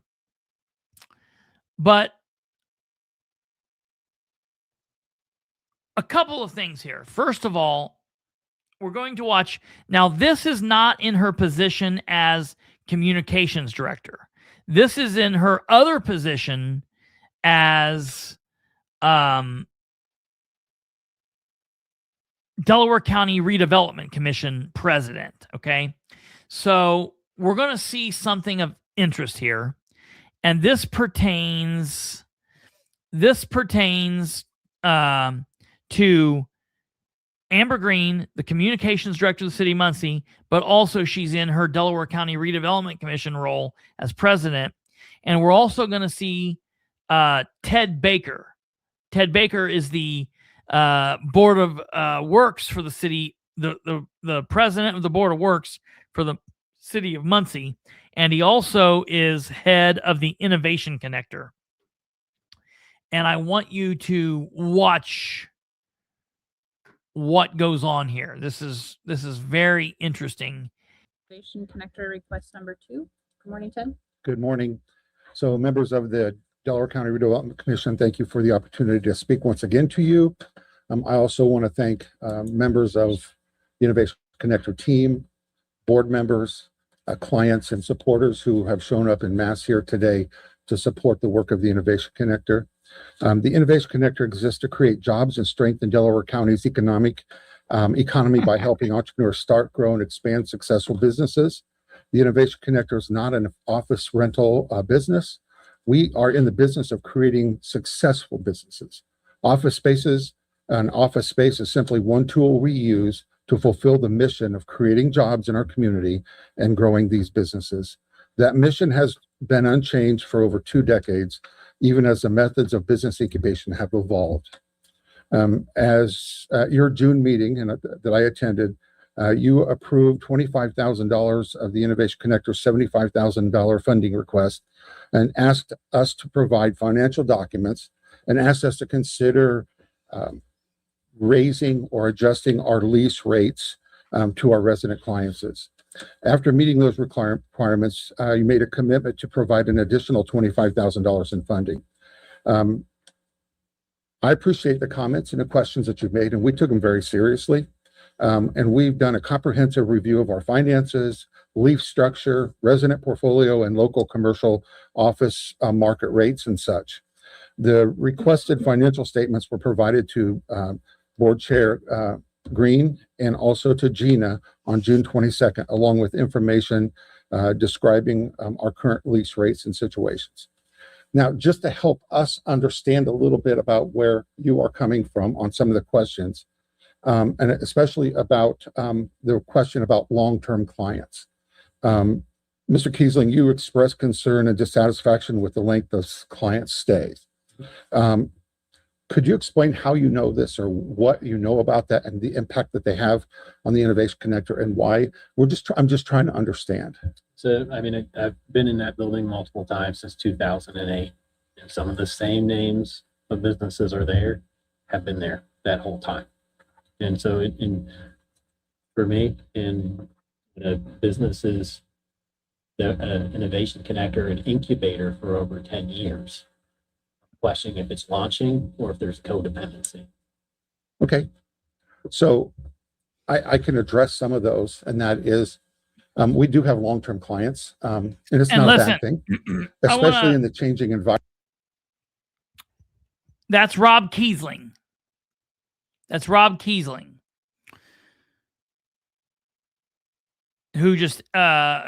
So we have to back up. Last month, Ted went to the Redevelopment Commission, and he asked for, the initial ask was for $75,000, and they gave him $25,000. And when they initially talked to him, he just went in there and asked for money, because that's what he does. He asks for money from the city all the time. He asks for money from the county all the time. And basically, he just asks and asks and asks and asks for more money. I want to be very clear. This man, Ted Baker, was going to run for Indiana State Representative District 34 seat, Sue Arrington's seat. And the reason he didn't run is because he didn't want all of his bankruptcies and all of his financial flops to be a big point of the election, so he decided not to run. Basically, he is a failed business owner. He also didn't want to give up his cushy position at the Innovation Connector. Well, yeah, right. Because how much money does he make there, Kate? Well, in 2025, he made $177,000. He made $177,000, and we'll explore that more here in a bit. But yeah, you're exactly correct. You know, and I don't know how you get away with saying that you're not a leasing agent. Yeah. When you have long-term clients, if you're incubating and trying to make, give businesses a stepping stone up by giving them a place they can rent at a little bit of a lower rate than they would pay out on the market, there needs to be an end to that. Yeah. See, so you're not incubating, you're not creating new businesses. You are in the business of renting space, period. Yeah. See, the thing is, I remember when I was in London in 2003, London, big cities like New York and London and places like that have like hole-in-the-wall offices where they've got a guy in there that sits and plays a game all day on a computer, and there are just office spaces, and you can go in and you can rent an office space for a day, for 2 days, for a week, for a month. You could set up an office there permanently if you want, and you pay, but that's just an office rental location. It's a leasing, short-term, long-term facility, and that's fine. That is not what the Innovation Connector is billed as.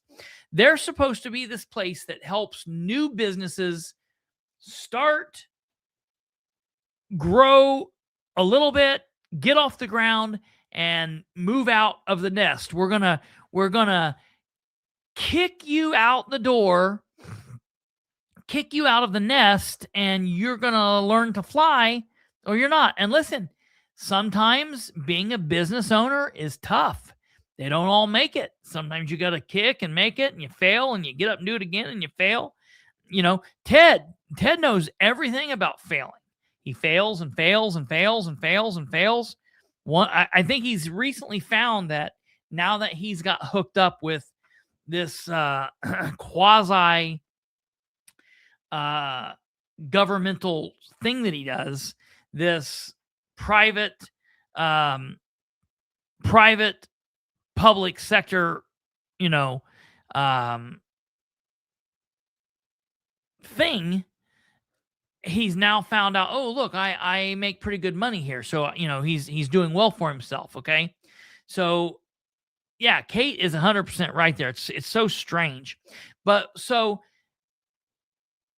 Rob Kiesling is a very conservative minded individual. And he's like, look, we shouldn't be funding this. This is not the government's business, and basically you don't seem to be holding up to your end of the bargain here.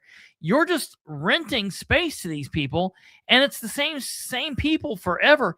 That's been the biggest gripe for everybody. Okay. So last month they said, bring us some documentation.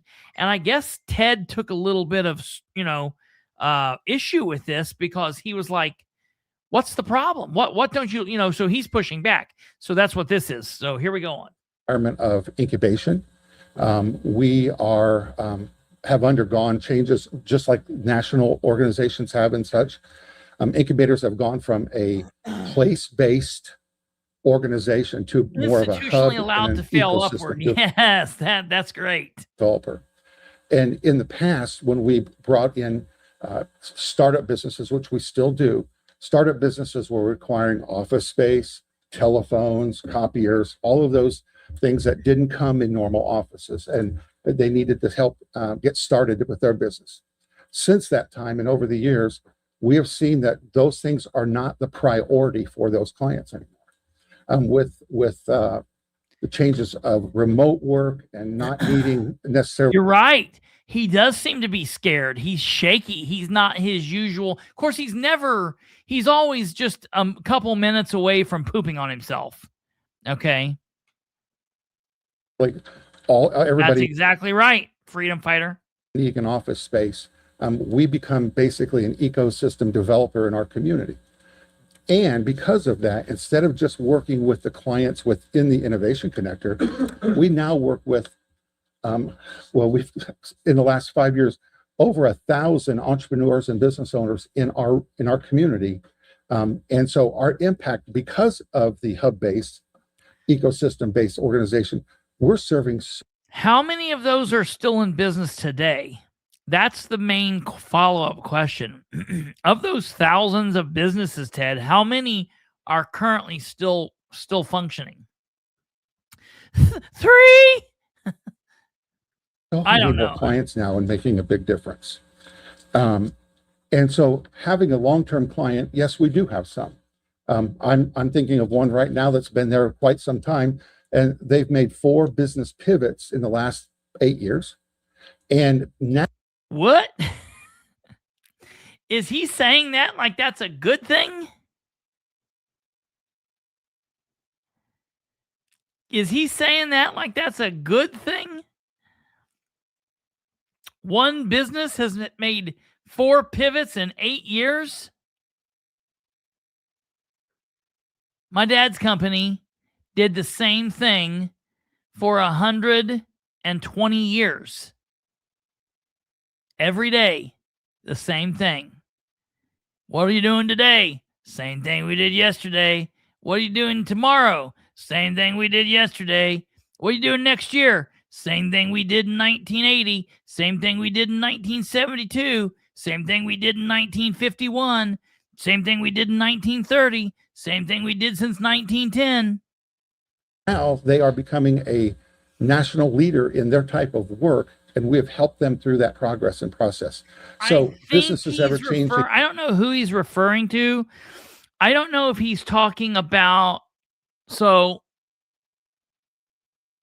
Schaefer Leadership Academy's there. And William Walters' business is there, and William Walters is the new book out, by the way, freedom fighter. So book out had to step out because he's now on the council, but William Walters took over for him. And you're exactly right, Stumblefoot. And their business needs are changing. It is also star those things, Kate, that you put up. Star those. I want to come back to them.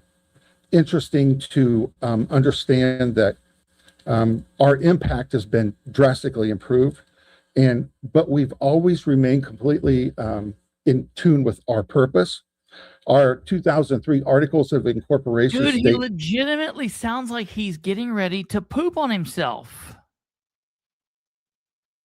Ooh. And why is he going all the way back to 2003? Yeah, right. Well, because the same people who are there now was there then.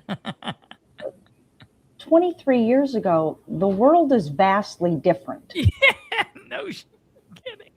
Yes. You haven't updated what you're trying to do in 23 fucking years? Yeah, right.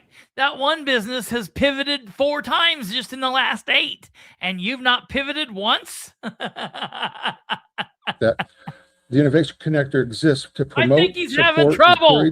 Good Lord, they had him so nervous. And assist in development of businesses and employment opportunities in Delaware County.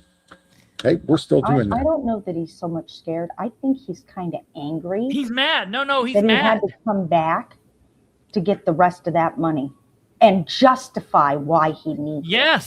Yes. God forbid he should have to explain himself. Don't you know me? I'm Mr. Fun. I think he's mad. He is. I don't think he's scared. I think he's mad. I think he's scared he's not going to get it. Yeah, but that leans into the anger. But yeah, he's no. You're 100% right. He is angry.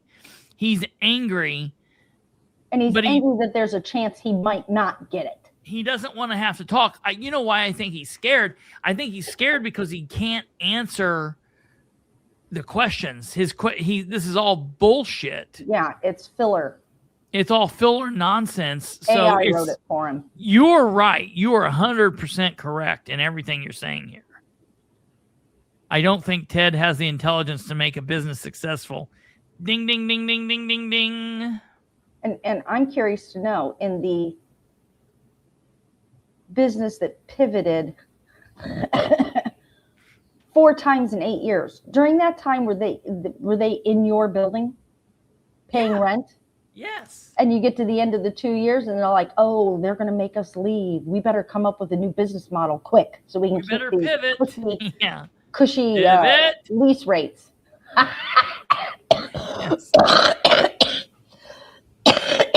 Ross. That's what went through my head too. Yes. Here we go. The mission has changed, but the method has not. And so even though we have a few long-term clients, we don't see that necessarily as a bad thing. And we monitor these clients, and we do measure progress, and we measure where they're going with that. Because we're their best friends. We're all good friends together. Lenny, a pivot would be like a shift, a change. They used to make buttons at the button factory, and now they're a candle maker, and they don't make candles anymore. Now they bottle water. It's not like I started a lawn mowing business, and now I do lawn mowing and landscaping. And then I bought some plows, and now I do lawn mowing, landscaping, and in the winter I do snow plowing, and now I do construction. To me, those are pivots where it's like growth pivots. Those are expansions. You wouldn't even call it a pivot. It wouldn't even come into that. It's just an expansion. I guess that's not a pivot. Those are expansions. Right. A pivot is when you have a lawn failure business and decide you're going to sell ice cream. Yeah.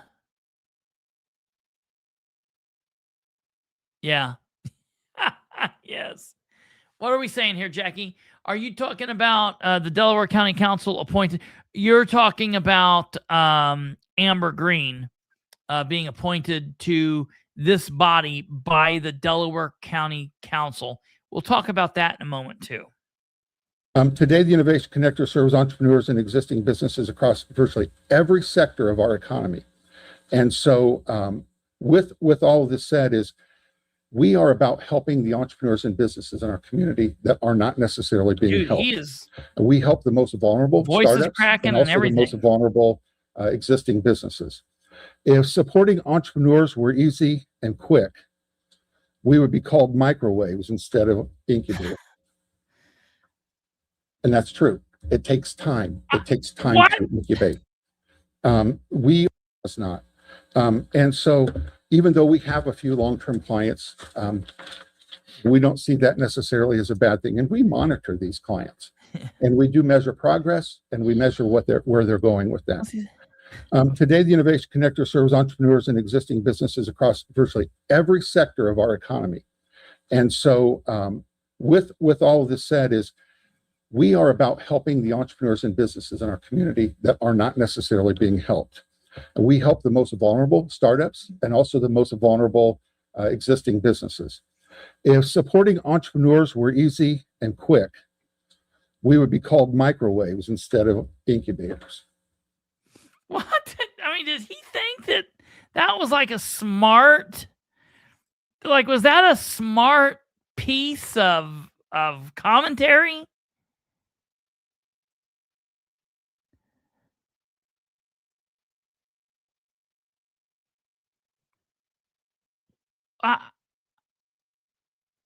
What's he say here? The most vulnerable. AI wrote it.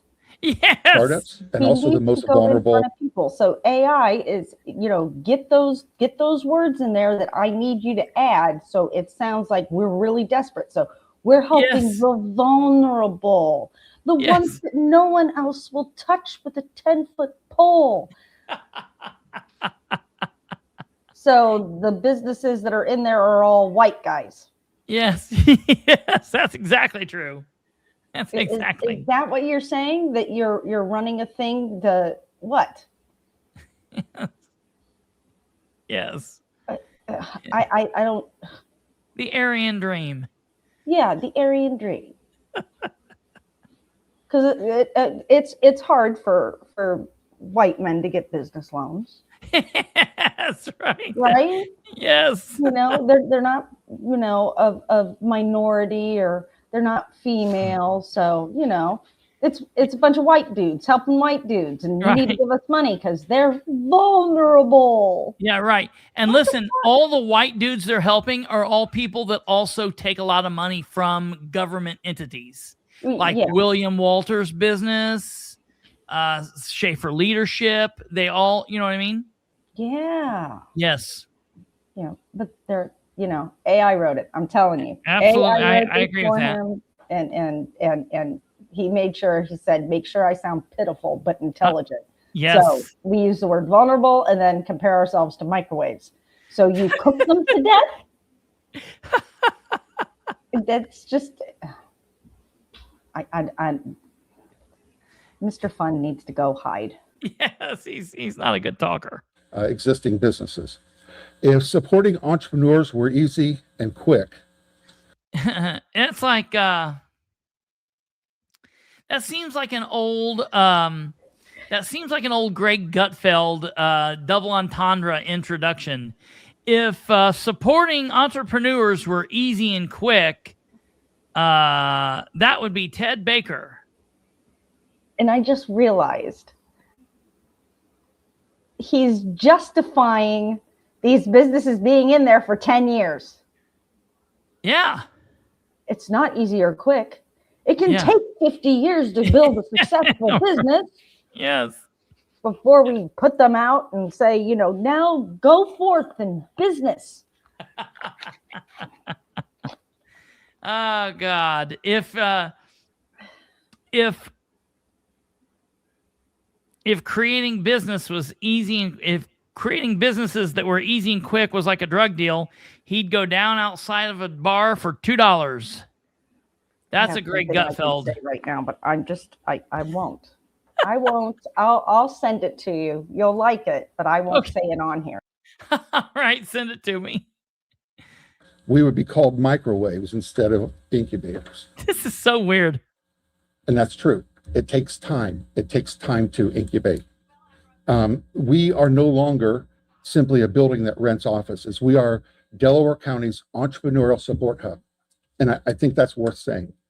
We have stood out as Delaware County's entrepreneurial support hub, connecting entrepreneurs with people, capital, education, and resources they need to succeed.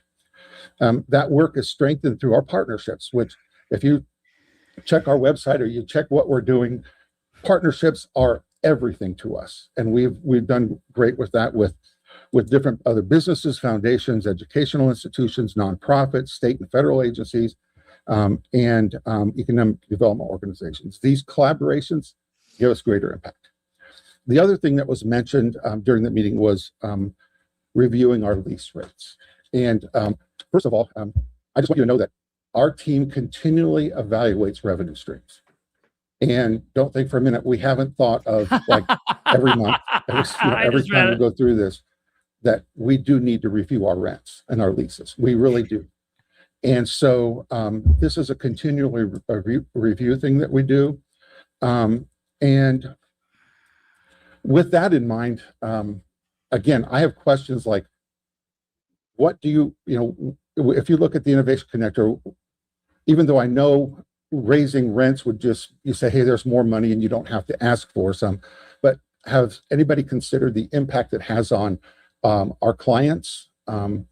And what even our rent structures like? Can you help me with understanding where that came from and those questions came from, maybe? What is your current? I wanted to know. It's a legitimate question. It came from my brain, dumbass. Lease rate structure. Like, do you have it by square foot? We actually have it by just size of offices. So we have small, medium, large. How dare you ask me a question? Where did that come from? Our lease rates right now are right at $34.35 a square foot, which is about 3 times the average of Muncie office rates. So we're about 3 times market rate right now. And the reason we do that is because, first of all, we're in high demand. So we can afford, we can charge that. The second thing is it's the services that we offer. If you were in high demand, you wouldn't have only like 4 companies that have been there for 10 years. You would have lots of people. This wouldn't be a question if you were in high demand, Ted. We offer more than just office space, and we say that all the time. We're just more than office space. We're charging 3 times the rate, but we're here to help businesses get started. Businesses who get started cannot afford 3 times the going rate. I know. I noticed that last night. I was like, "What? Yeah, that was interesting because it's not about helping; it's about padding the pocket." Well, yeah. 75% of their revenue comes from him going around grifting people, and 50% of their revenue goes out in the form of salaries. Absolutely. We got to get the grift going here good. Yeah. And so one of the things that I've reviewed is that even if we had a 8% increase, it would increase our total revenue by less than $13,000. It's $12,700 in a year. And the problem is that if we lose one client just because of that, it negates everything that we gain from that. And so being sensitive to some of these clients who are startups, raising the rates higher than three times market rate could be difficult. I'm not saying it's out of the question. And the other thing is our rates are locked in because of leases. Legalities keep us from raising anything until the end of this year. So we can't do anything immediately with that. We had done some comparative studies, and Susan Bilbrey, a local realtor, has been so gracious to look at what we've done, and she understands our market rates are higher than market rate. The other thing is what we do compared to other offices in the community is not apples and oranges. It's hard to compare both of them just because of the services that we provide. I mean, we're over $34 a square foot, and that's a significant amount. And again, like I told you last month, when we look at that, this is one of the reasons why we're trying to expand our facility, to bring in more clients. And studies have shown nationally that that will help reduce, or actually will help pay for both buildings as we get additional clients in there. I'm gonna stop you for a minute here. All right. I was thinking, like, man, he's getting ready to launch into him. I was really happy about this. I've dealt with Mr. Baker and Innovation Connector for quite some time, sitting up here. I've had numerous businesses come to me and ask, how can the county help? But then basically all he does is talk about how what a great job he does and how everybody loves him and he's wonderful. So we're going to skip forward from this. Basically what happens is line 4,500 on the budget shows income DRC. Is that us from last year at 50,000? Mm-hmm. Okay. So total revenue was 1.1 million. What ends up happening is Shannon makes the motion that they give him all of the money. And they just go ahead and do it. They give him all the money, and the vote actually. I'll be honest, I was actually happy. I knew that Rob. By the way, Rob was going to be a no vote. Rob and Amber voted no. Brand, Henry, and the other dude vote yes. So it passed. It passed in a split vote, 3-2. So that happened. Applying for grants and now, things throughout. Moving forward here, I'll let you hear a little bit. When we start at the beginning of a year, a lot of times we don't know where all of the income and revenue is going to come from. And again, like I pointed out on the financials, a lot of that revenue will be indicated below as the expenses. They're restricted or partially restricted. And so like the money we get from a lot of the foundations, they are project-based, just like you were talking about with Yorktown. They're project-based, and so we're restricted on those. We don't get to pay our staff from those funds. Those funds are used for specific projects, and so the margins are very thin. But I think what I look at is it is good for us to be financially healthy, and this just will continue and help us get through this year. Now that's where it's important to go back and to listen to look at what Kate says here. That the information that they have 150,000 surplus at the end of the year is insane. Why do you need $75,000? Is it because 256,000 of your revenue is from leases and that won't cover the employees' salaries? And grant money typically cannot be used for salaries and operations. Ted makes $177,000 himself. It's probably more than that now. I mean, for this being what it is way, way crazy. And it's very questionable in my opinion. I'm glad that Rob started asking the questions. Ted has it way too easy. The city of Muncie gives way too much money. I would be willing to say that they probably go to the city of Muncie, Delaware County, and Yorktown. I'm going to have to figure that out. 3 times the market rate, businesses should be scrambling to get out of there. So businesses that are there are staying because of the prestige of the being at the end. Yeah, right. No, it's because they're getting something. It's because they're all scammers. Okay, absolutely. I would be interested in doing that coming up here. We've got to get in our thing with me, Brandon, and Kate and John Bartlett coming up about Prescott's deal. But I'd be interested in doing something like that here in the future. It's something that's very important, the Iran conflict. But thank you for the question. Yeah, he seemed very happy. Question on the financials. Appreciate you supplying them. Do you guys have a loan? You have interest expense on here, $43,451. You have a loan? Yes. We have a loan. First Merchants Bank, and is that the same expense that causes you the depreciation? Yeah. Okay. And you have total wages of $400,187.50. How many employees is that? We have 4 full-time, several part-time employees there for that too. So it just depends. We have programs that we run that have part-time employees and then full-time.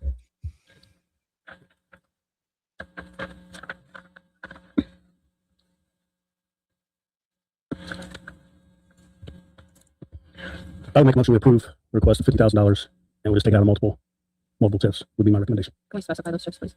So my recommendation would be Fountain All Square. right, now we're going to move forward here. We're almost done, folks. PRL. Oh, Did he before get we the move money? forward. What? Did they give him the money? Yeah. Yep. The 25. Oh, yeah. I think I told him that when you were up. I already told him that. $50,000 this time, 25,000 last time. So he got the whole 75,000. I will tell you, AI and this scene, both AI and this is where he received his speech from. Turn. Okay. Turn. I don't think we can turn anymore. I just don't think it's gonna fit. Oh yeah, well come on, up. Yes. Here we go. Pivot.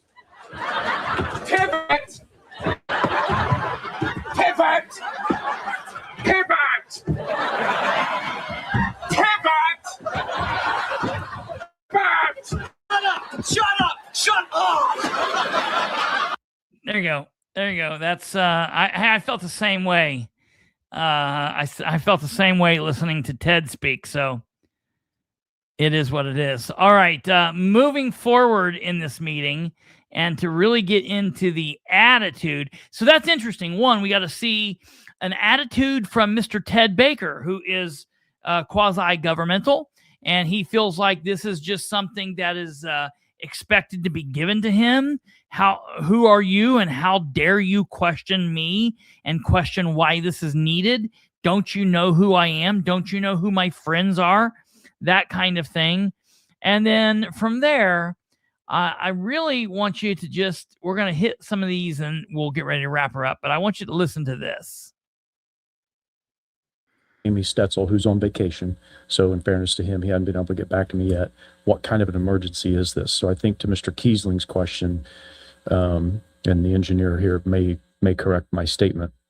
I don't believe that this is an emergency. That's my personal opinion, because of the sleeve and the inner pipe. So the leak is being protected, or under 32 is being protected from the sleeve that goes through, and it's actually leaking out both ends. That's what allowed 3D Construction to put in the French drain. So we authorized them in our last meeting to take savings that they had found from the project to go ahead and fix a portion of this. We haven't seen that number quantified yet. So we're already spending money on this leak just so we can finish our Park 1 332 project. But Mr. Thomas, who is at the mic now, may have some additional concerns. So I went out and talked with the superintendent yesterday, just about the whole project, how everything was going. They're working on finishing up the stormwater. He is concerned, not necessarily for the road itself, but the far east ditch. There's some storm drainage that'll be done there, along with some riprap and other things that need to be added. He said that work likely won't be able to be completed if that leak is continuing, because it's impossible to work with dirt or anything that's just a muddy mess and flooded.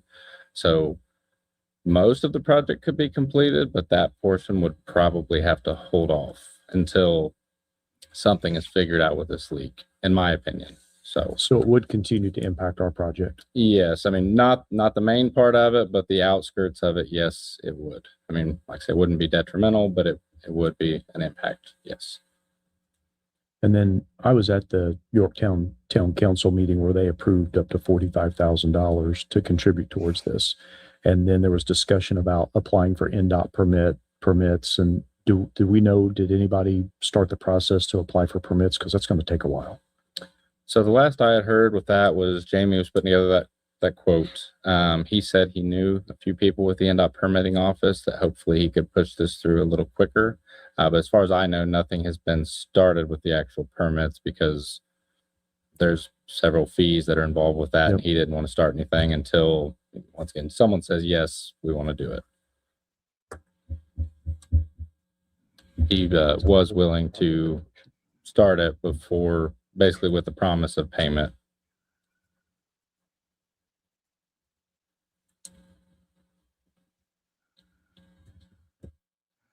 What's your recommendation, Dean? So, and one more piece of information. As far as the cost of this, I've heard several numbers, and I don't know, I haven't verified anything myself, but just for the jacking board pipe, you're looking at roughly $800 a foot for 100 feet, which comes out to, yeah. And then plus there's the water line on top of that. So like I said, this could get pretty costly pretty quick. But at the same time, like I don't think that if you want to completely finish this project, I don't think we can go without fixing this line. It needs to be engineered. I think that's a given. I think that should be done. Have you guys started that process yet at all? I think the engineering needs done no matter what. I would be interested if we could block that line on our side, let it all drain the other side so we could get our project done. Just a thought. I don't know if you could water plug it or whatever, but that would shut off water service to North Edge Steel.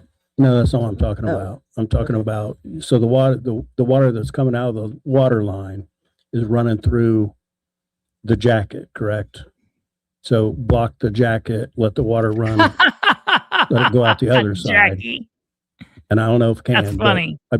Dean, you might look at that and just see if we could finish the project while we're waiting on engineering for that, is my thought. I can explore those options and see if there's something to do. My head tells me that it wouldn't be a sure fix. It would maybe be able to help if we If we could just slow the water down so they could get the project, our side of the project done, Right. and then continue on. Yeah. The other piece to consider too is timing with these jack and bore companies. There's only a few of them in this side of the United States, and I don't know what their availability would be. So Yep, understood. So go ahead. And this doesn't qualify for any grants like Mr. Walter's organization does, like your West Allen's kind of, is what it is. His face is telling me. His face tells me no, but Bill, you can't blame me for asking.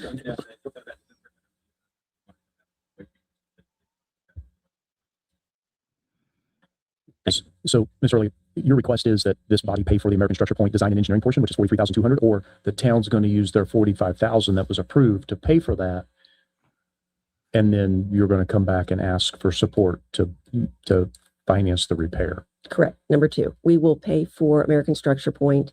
We're asking you to pay for the fix.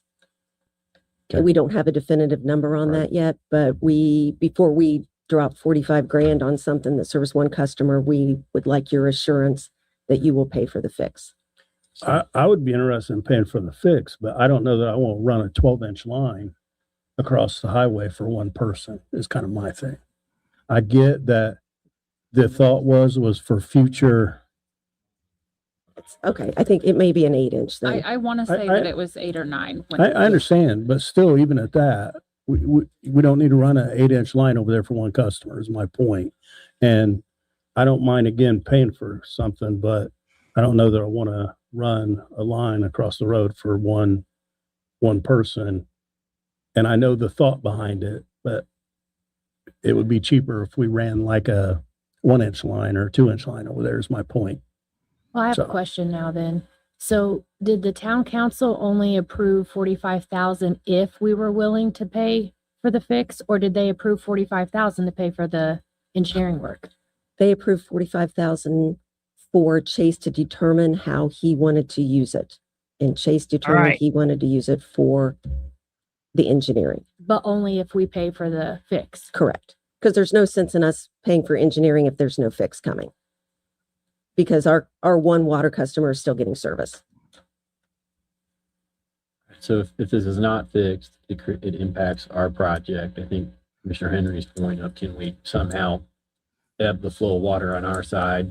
Who knows what that does on the other side, but I think it's a point well taken. Until it's engineered, we don't know what we're frankly looking at. I somewhat lean towards, the town has the obligation to provide service as a utility, and I guess I lean towards, ultimately, if we're paying for this, it's kind of like we asked 911 to start repaying us for that big outlay. I would want to see the town over time making some payments back if we're to finance this thing up front. I'm going to express the same thing I expressed, I think, last month or the month before when Chase was here. In my opinion, this commission's priority is this project and getting this project completed. So I would like to see Commissioner Henry's options. Dean, you said that you would explore those. In my opinion, that is priority 1. Your customer is, please don't take this offensively, your customer and that customer is still getting service. Our priority is the project that we have had on the table for years now. So I want to see whatever temporary fixes can be done to get the project completed, and then we can discuss this later, but I am not willing to commit to fixing something with no estimate, no engineering done, and not until our project is completed. Okay. So here's the thing. I don't have a problem with anything she said. I agree with what she said. I'm agreeing with Rob. I'm in agreement with Henry. I'm in agreement with the attorney. I'm in agreement with everything being said here. I listened to Rob say it. I listened to the attorney say it. I listened to Henry say it. And I normally don't like how Henry talks. Normally, Henry is a lot like Amber to me. Henry is attitude walking. He is an asshole. I don't like him. But he said it, and I didn't have a problem with it. But what Amber said just sounded so shitty. She's just got to a point that she does not talk. She's not a nice person anymore. She's not a nice person anymore. No matter what she says. She's always talking down to who she's talking down to. You get that? I didn't say she's it's not that she's just always talking down to people. She's always just talking down to who she's talking, even when she's talking to people that's like on her level, she's still talking down to people. And then the preening that she's doing. Yeah, right. I mean, it just all goes together. And look, I get it. That's, as a man, that's very crazy to say, because it's that whole thing of, well, you're just saying that she's coming off like a bitch because she's a woman. No. There are a lot of strong women in politics. I have grown up with strong women in my life. This is not one of those things.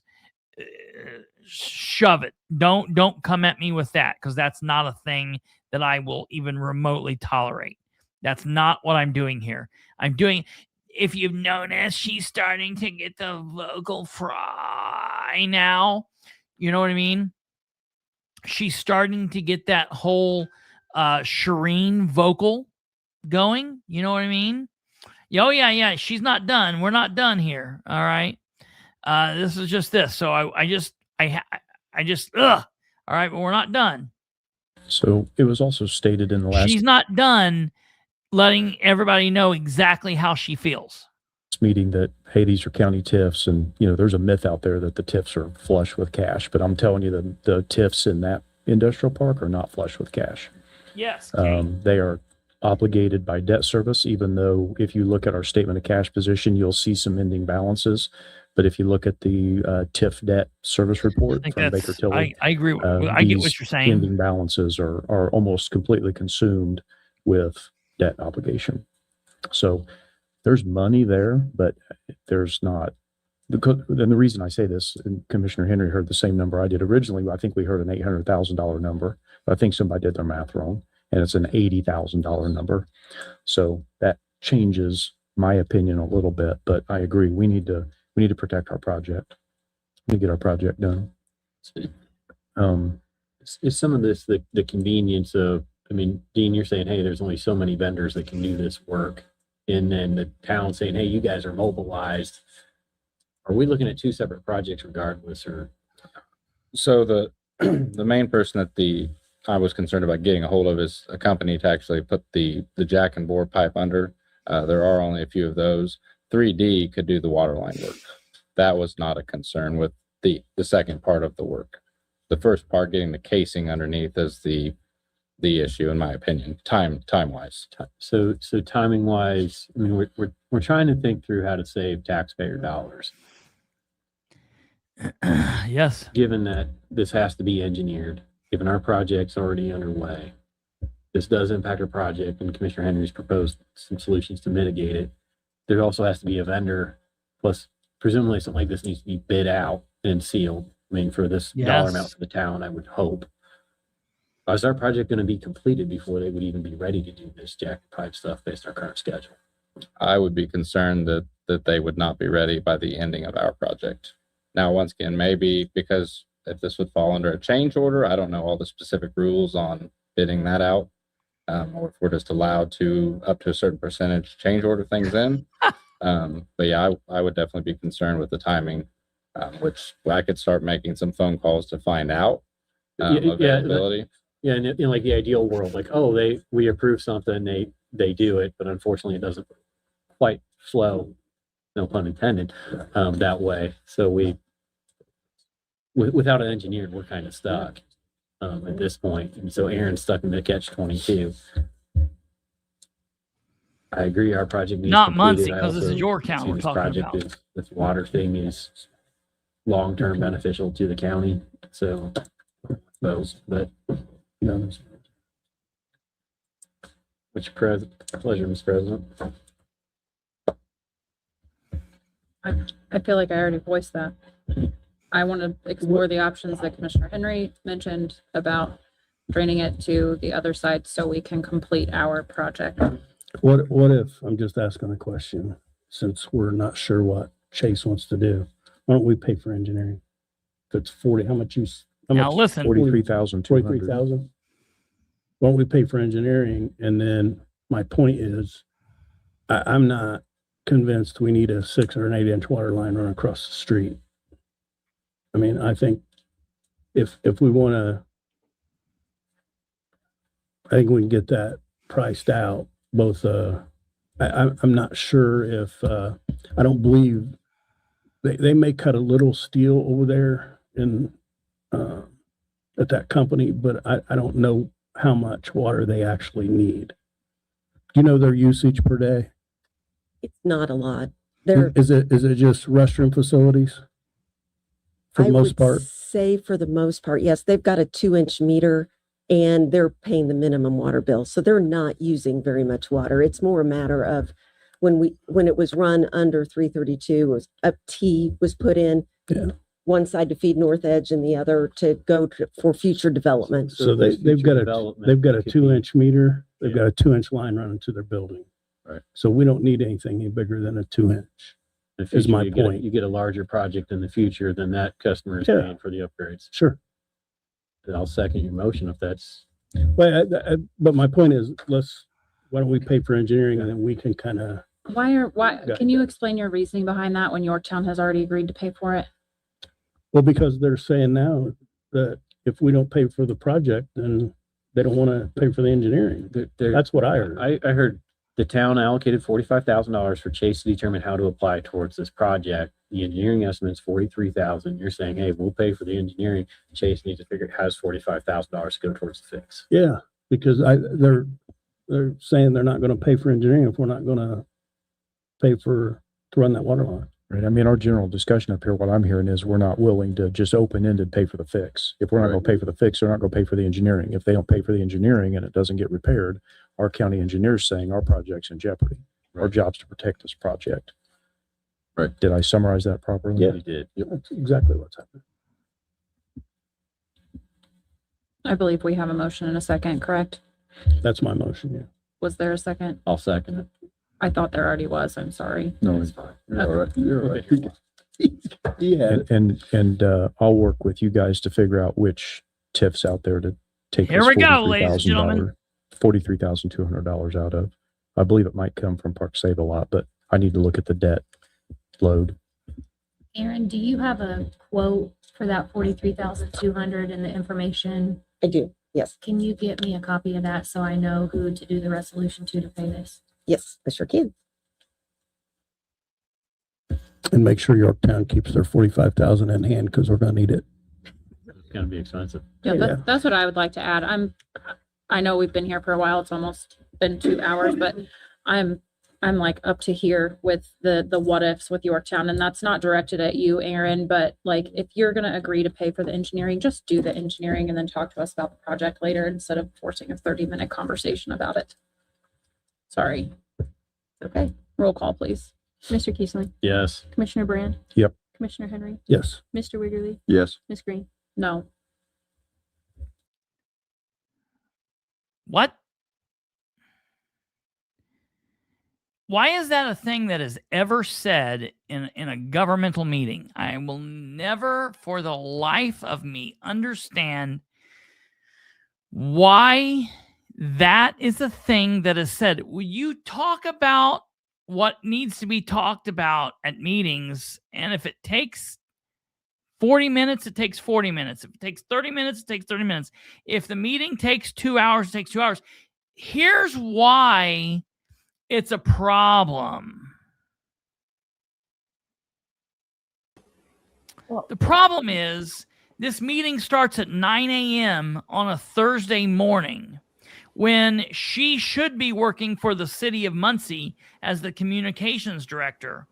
And it's okay if it maybe takes 45 minutes or an hour, which is normally what it takes, and she can scoot back over to the city of Muncie. But when a meeting takes 2 hours and she's still sitting here at 11:30, man, she's been gone for half the day. She's going to get up from this and go to meet whoever at lunch and do whatever at lunch, and then come back to work and work for an hour and then go home for the day. Are we paying for that as citizens of Muncie?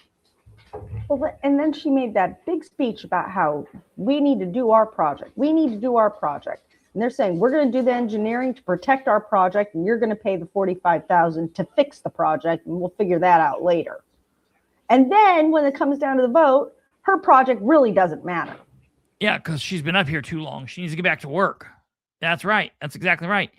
Maybe we need to go back and look at what I said the other day. Maybe it doesn't work, her sitting on this. I tell you, if sitting on any other boards gets in the way of your actual day job, you shouldn't be sitting on them. So maybe I'll go back to, no, you know what? Rob's work doesn't mind that he's gone for this meeting. It's part of what he does. They're okay with it. As Amber's boss, Dan's not her boss. I am. You all are. Because we're Dan's boss. I'm not okay with her taking off 2 hours to go play with her buddies. Now, keep in mind, she wasn't appointed to this from the city. The city didn't appoint her here. The Delaware County councilors did.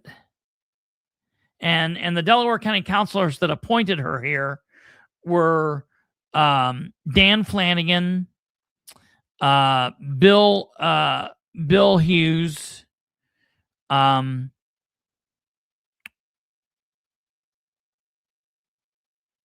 Matt Kantz,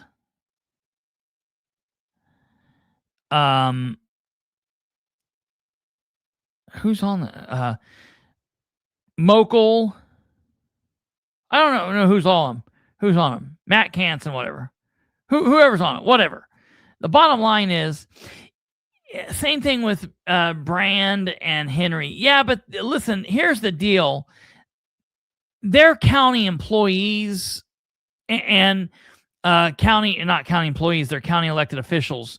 But part of Bookout and Jessica Piper, part of the board says that it can be filled by the commissioners. So I'm okay with the commissioners being on the board. I don't have a problem with that so much. But I don't know.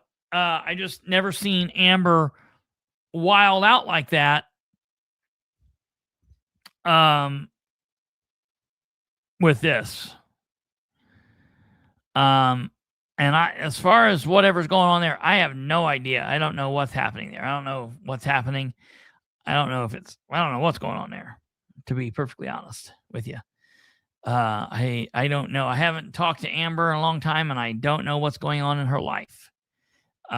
So that's that. But yeah, I'm not happy with this. I don't like the attitude here. And then lastly. Thank you. Thanks, Steve. Moving on to invoices. There's some invoices on our docket here that we didn't have, where there's some payment claims on this that we didn't have substantiation for. That's exactly right, Stumblefoot. One of them is actually the biggest one, which we just got done talking about, the second entrance for Part 1, $681,886.29. Do we have an invoice? She's the president. And listen, here's the bottom line. When Ridenhour is no longer mayor, whether he doesn't run anymore, he gets beat or whatever, she needs to be starting to pull herself back into reality, because she's going to get a horrible slap in the face, because she will not be the next communications director for another Republican mayor. She definitely won't be for a Democrat mayor. And then she's just going to be Amber Green again. For that. I did not see it in the packet. That might have been the one that Dean had sent me just before the meeting, so I'll make sure that it's in there, but that should be cleaned up. Okay. The first item is invoice payable to 3D Company on our agenda, the amount of $268,124.24. I have that invoice is payable to American Structure Point. I did confirm with Dean Thomas that that was to be directed to the Company. Okay. I mean, it does have a prime contractor listed, but it is on their construction points letterhead. And then let's see the second page, the Creed payment. There's not necessarily an invoice for that, but this fully pays the Fountain Square Creed, where Creed loaned money because of the issues in the auditor's office where payments weren't allocated properly. Okay. And then the I think that's it. GMEDC. I think trying to make it thinner. I'm not really sure what she's doing with her hair. Resolution, so that would appear next month in a different amount. I'm going to start doing that periodically with mine. So if you were to remove that, the new total would be $1,330,672.31. We're going to be messing with paying GMEDC. It's just how it's structured. And next month it would be billing for June, July, and August. Yeah, right. I have a motion to approve as amended. Make a motion to approve as amended. Second. Roll call, please. Mr. Keeson? Yes. Commissioner Brand? Yes. Commissioner Henry? Yes. Mr. Ridley? Yes. Ms. Reed? Yes. Okay. Looks like the only person that is still here off of this list is Mr. Yancer. Thank you, Madam Green. Something for that. Maybe thanks for that, Green.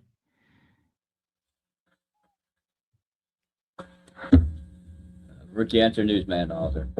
Well, what I've listened here today is classic still not being able to get along. A couple things that I've said before here about taxes and different governments. This county government controls tax districts that should be put in the hands of local governments like towns. Now, I remember it wasn't that long ago that you cut a deal with Daleville, give them a piece of their tip. I think the time's come that you consider that for Yorktown because they're paying a tremendous utility cost out there at Park One, and regardless of how much money's coming in, that's grown more than anything I know in the last couple of years. Muncie Power Products is bringing a manufacturing plant there. It's going to have about 80 people in it. That cement company out of Tennessee finally made use of a rail spur that had just sat vacant for years. And we still have that Chinese data center that continues to draw power and water out there. So I think instead of, nickel and diming here about whatever you're doing, obviously another interest is needed, but I think you should consider splitting up that tip out there to the town. And as far as property taxes, I've been to a 4-hour council meeting this week. I've been to other government meetings. I still hear the noise about how you're losing tax money. Well, you're not going to lose any tax money until next year, maybe even 28. And the problem still is that there's an election. We don't know who's going to be in the legislature next year. Next year's a budget year. And even though there's been a lot of noise about property tax relief for old people like me or veterans or others, there needs to be a solution to get more property tax paying people. I think I said this too, here in Delaware County.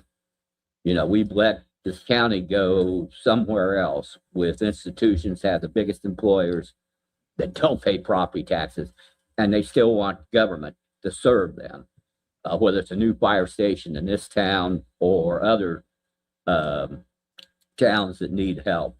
And frankly, I'm glad to see today you're cutting back on some of these old deals, like that 10-year deal Yorktown imposed on an apartment building. I'm still not sure whether housing is the answer to bring people or jobs here. But again, it's your job to take care of our money because we are the people and it's our ways. And thank you. Thank you. Thank you. Anyone else from the public wishing to speak? Okay. Any comments from the commission? The right here. Delaware County IT set up Delaware County emails for certain members of this body, but we're not using them right now. And I'm not complaining, but we have to maintain those emails. And if we're not going to use them, that's fine. I would like to disable them. They also show up on our training report. So we have this know before training, which is cybersecurity access.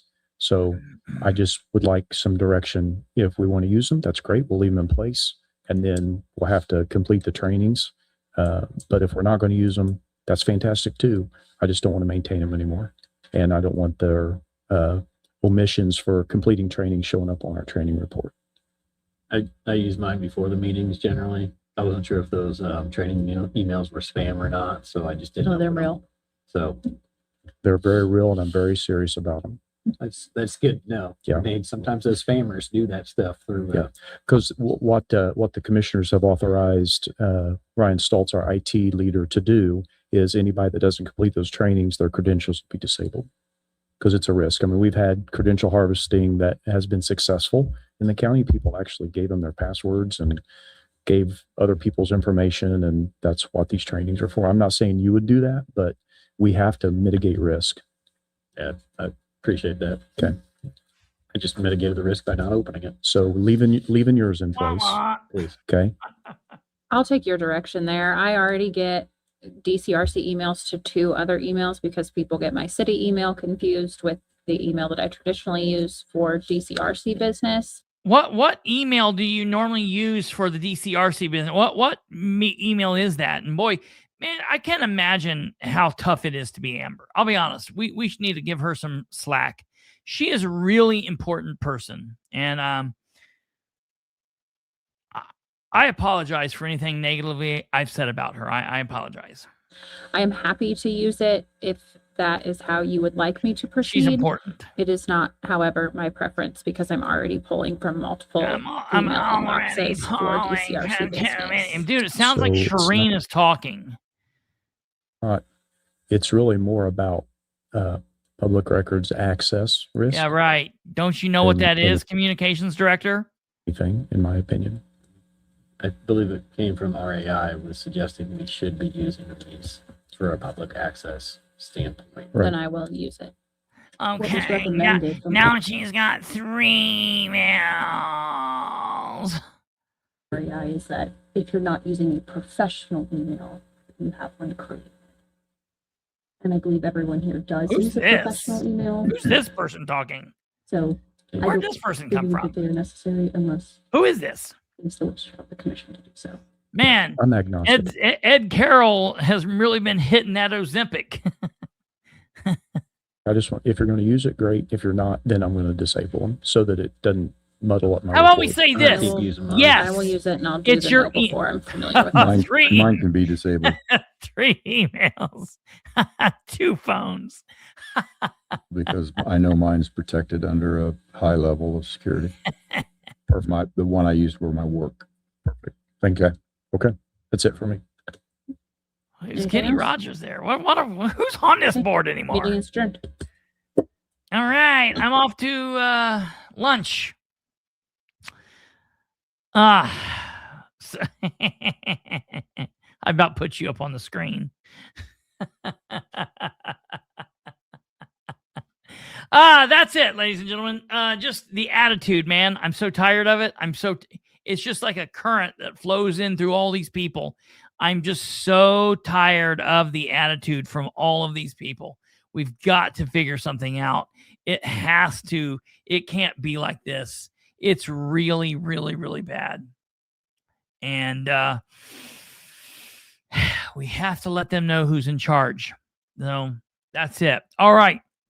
That's just an example of some of the major problems that's been going on, some of the major attitude that just keeps bubbling. Of course, her responses, the way that she's been talking to people, the things that she's been putting on social media. Look, she has a First Amendment right to say what she wants, how she wants, when she wants, but everybody else does too. So, I guess that's that. So, all right, ladies and gentlemen, we are planning some things for this week.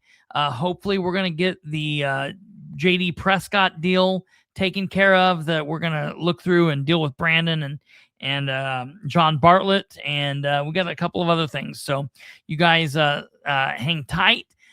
Tuesday is wait a minute. No, am I right? No. Okay, no, I about said something wrong. Tuesday's the Madison County Council meeting. Wednesday, we have another Board of Works meeting.